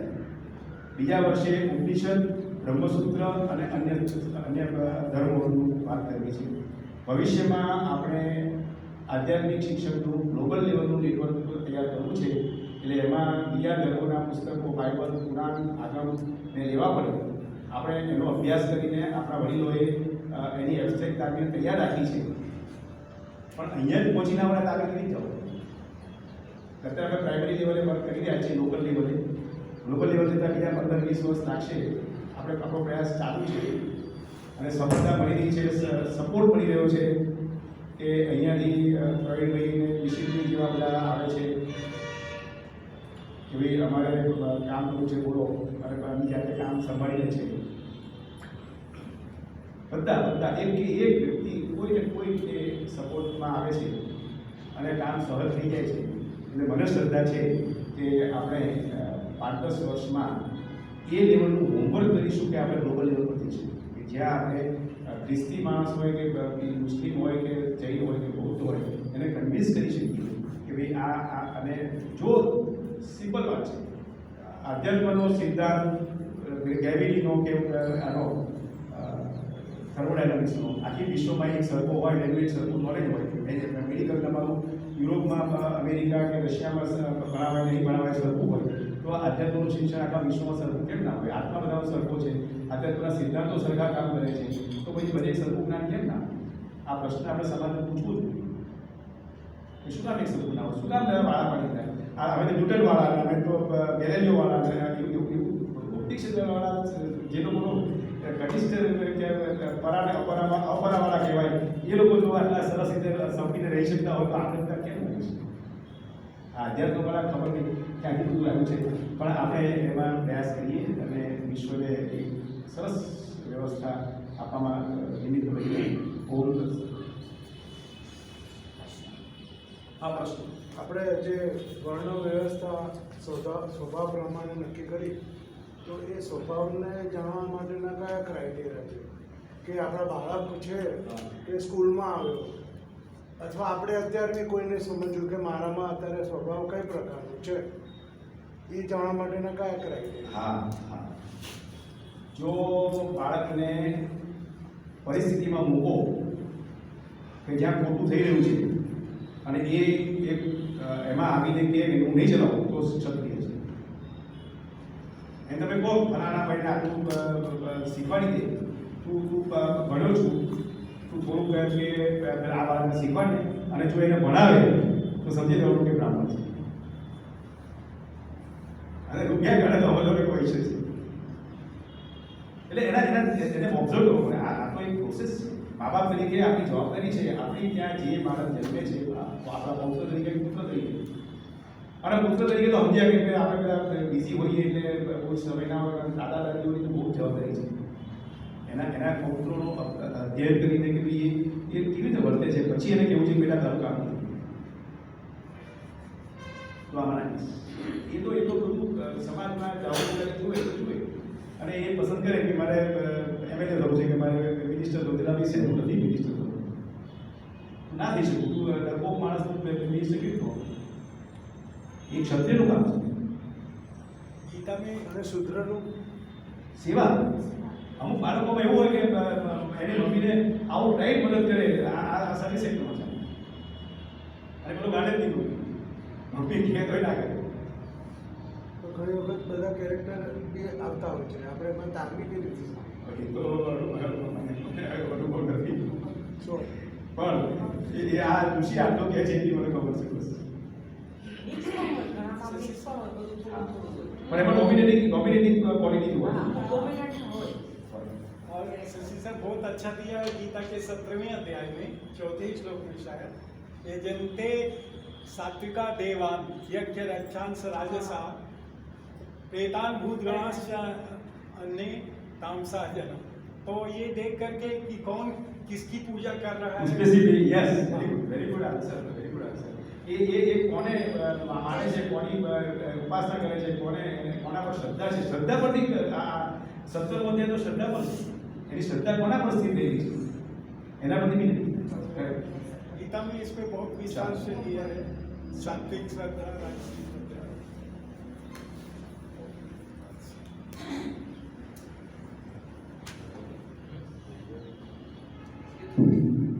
ખૂબ ખૂબ આભાર શશીભાઈ. અત્યારે એવું લાગ્યું મને કે બૃહદારણ્યક ઉપનિષદ અને છાંદોગ્ય ઉપનિષદ બહુ જ લાંબા છે. હું જે વિનંતી કરું છું સંપૂર્ણ જીવનના આખા કોર કમિટીમાં કે આ ઉપનિષદ 2 વખત લેવાવું જોઈએ, 2 રવિવાર, તો જ સારી રીતે સમજી શકીએ એવું માનતા છે. હવે અત્યાર સુધી આપણે જે કંઈ અભ્યાસ કર્યો આપણને ત્યાં કોનો ઘોડો કોઈ ના પકડી શકે. અશ્વમેધ આખું જે તારણ છે અત્યાર સુધીના જે વિષયો આખા બૃહદારણ્યક ઉપનિષદમાં આવ્યા એ વિષયોને જે સમજી શકે, એટલે પહેલું જ ઉદાહરણ ઘોડાનું આપ્યું. કોણ એના ઘોડાને પકડી ના શકે? તો જે આ વિષયોને સમજી ગયો છે એ. અને બીજું, ઘોડા જેવું જે જાગૃત છે, શશીભાઈએ કહ્યું કે ઘોડો ઊંઘતો નથી, જાગતો જ રહે છે. એટલે જે આ વિષયો પ્રત્યે સજાગ રહે છે. અને સૂર્યનું ઉદાહરણ આવ્યું તરત કે સૂર્ય કેટલો બધો નિયમિત છે, કર્મઠ છે, કોઈ પોતાનું એનું જે કાર્ય છે એ નિયમિતપણે કરે છે. એટલે આવું જો આપણે પણ કરતા રહીએ, આપણે જે કંઈ કાર્ય કરીએ છીએ એના પ્રત્યે સજાગ રહીએ, ઘોડાની જેમ ગતિશીલ રહીએ, સૂર્યની જેમ નિયમિત રહીએ, તો ચોક્કસ આપણે પણ આગળ વધી શકીએ. એવું મને પૂરી લાગ્યું છે. સમય થવા આવ્યો છે, પ્રાર્થના કરીએ. સર્વે ભવન્તુ સુખિનઃ, સર્વે સંતો નિરામયઃ, સર્વે ભદ્રાણિ પશ્યન્તુ, મા કશ્ચિत् દુઃખભાગ્ ભવેत्. ઓમ શાંતિ શાંતિ. આ જ રીતે આપણે બ્રહ્મસૂત્રમાં પણ એક અધ્યાયના 16 પાઠ છે. એક અધ્યાયમાં 4 4 પાદ. એક અધ્યાયમાં 4 પાદ, એવા 4 અધ્યાયના 16 પાદ થાય. એટલે આપણે એવો વિચાર કર્યો હતો કે 15મી તારીખે આપણો પ્રોગ્રામ છે, તો આપણે 8મી તારીખે આખું બ્રહ્મસૂત્ર લઈ લેવું. પણ પછી અમે લોકોએ વિચાર કર્યો કે આખું બ્રહ્મસૂત્ર 16 અધ્યાય કેવી રીતે 1 કલાકમાં લઈશું. એટલે આવતી વખતે 8મી તારીખે આપણે 2 વિભાગમાં, 8મી તારીખે પહેલો ભાગ, પહેલો અધ્યાય અને બીજો અધ્યાય, તો પણ 4 દુ ને 8 અધ્યાય આવશે. 15મી ડિસેમ્બરે આપણે રજા, એટલે આપણો સાંસ્કૃતિક કાર્યક્રમ છે, અને ત્યાર પછીનો 22મી ડિસેમ્બરે આપણે પછીનું બ્રહ્મસૂત્ર અધ્યાય 3 અને 4 આપણે લેવાના છીએ. પણ એમાં પણ મને લાગે છે આવું જ થશે. આ જે બહુ જ વિશાળ વિષયો છે, એ વિષયોને આપણે સમજવા માટે ખરેખર સમય જોઈએ. આપણે બને તો ટ્રાય કરીશું. સર્વને ધન્યવાદ. 15મી તારીખ માટેની સરસ પૂરજોશમાં કાર્યક્રમ આપણો કાર્ય ચાલુ થઈ ગયું છે. બધા મોટાભાગના બધા વોલિયન્ટર્સ જ છે અહીંયા આગળ હાજર. એટલે જેને બધાને પોતપોતાની જવાબદારીની ખબર જ છે, એટલે કામ કરીએ. અને અત્યારે ખાસ તો 1 થી 5 તારીખમાં આપણે બને ત્યાં સુધી બધા સુધી પહોંચવું છે.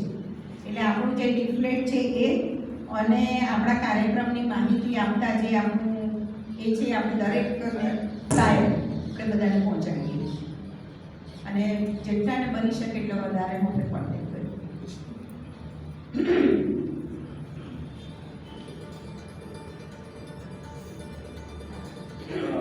પ્રીતિબેન, મોહનભાઈ, સુરેશભાઈ અને પ્રવીણભાઈ, આ 4 તારીખ હમણાં રોકાય.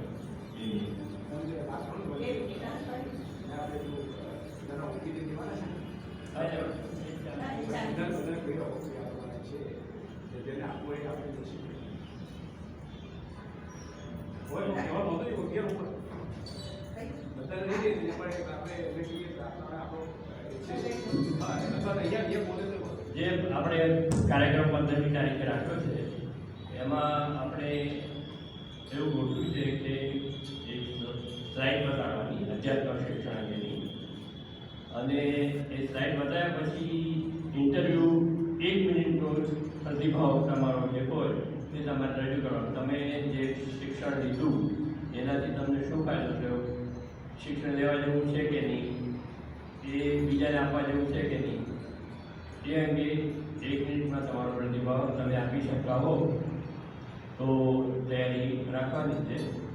અને એ માટે આપણે 4 જણના નામ લીધા, એ લોકોની તૈયારી એ લોકોએ બતાવી છે, અને બીજા પણ 5-7 જણને આઈડેન્ટિફાઈ કરેલા છે.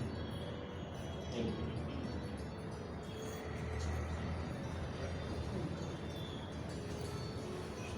જેમને અભિપ્રાય આપવો હોય પોતાનો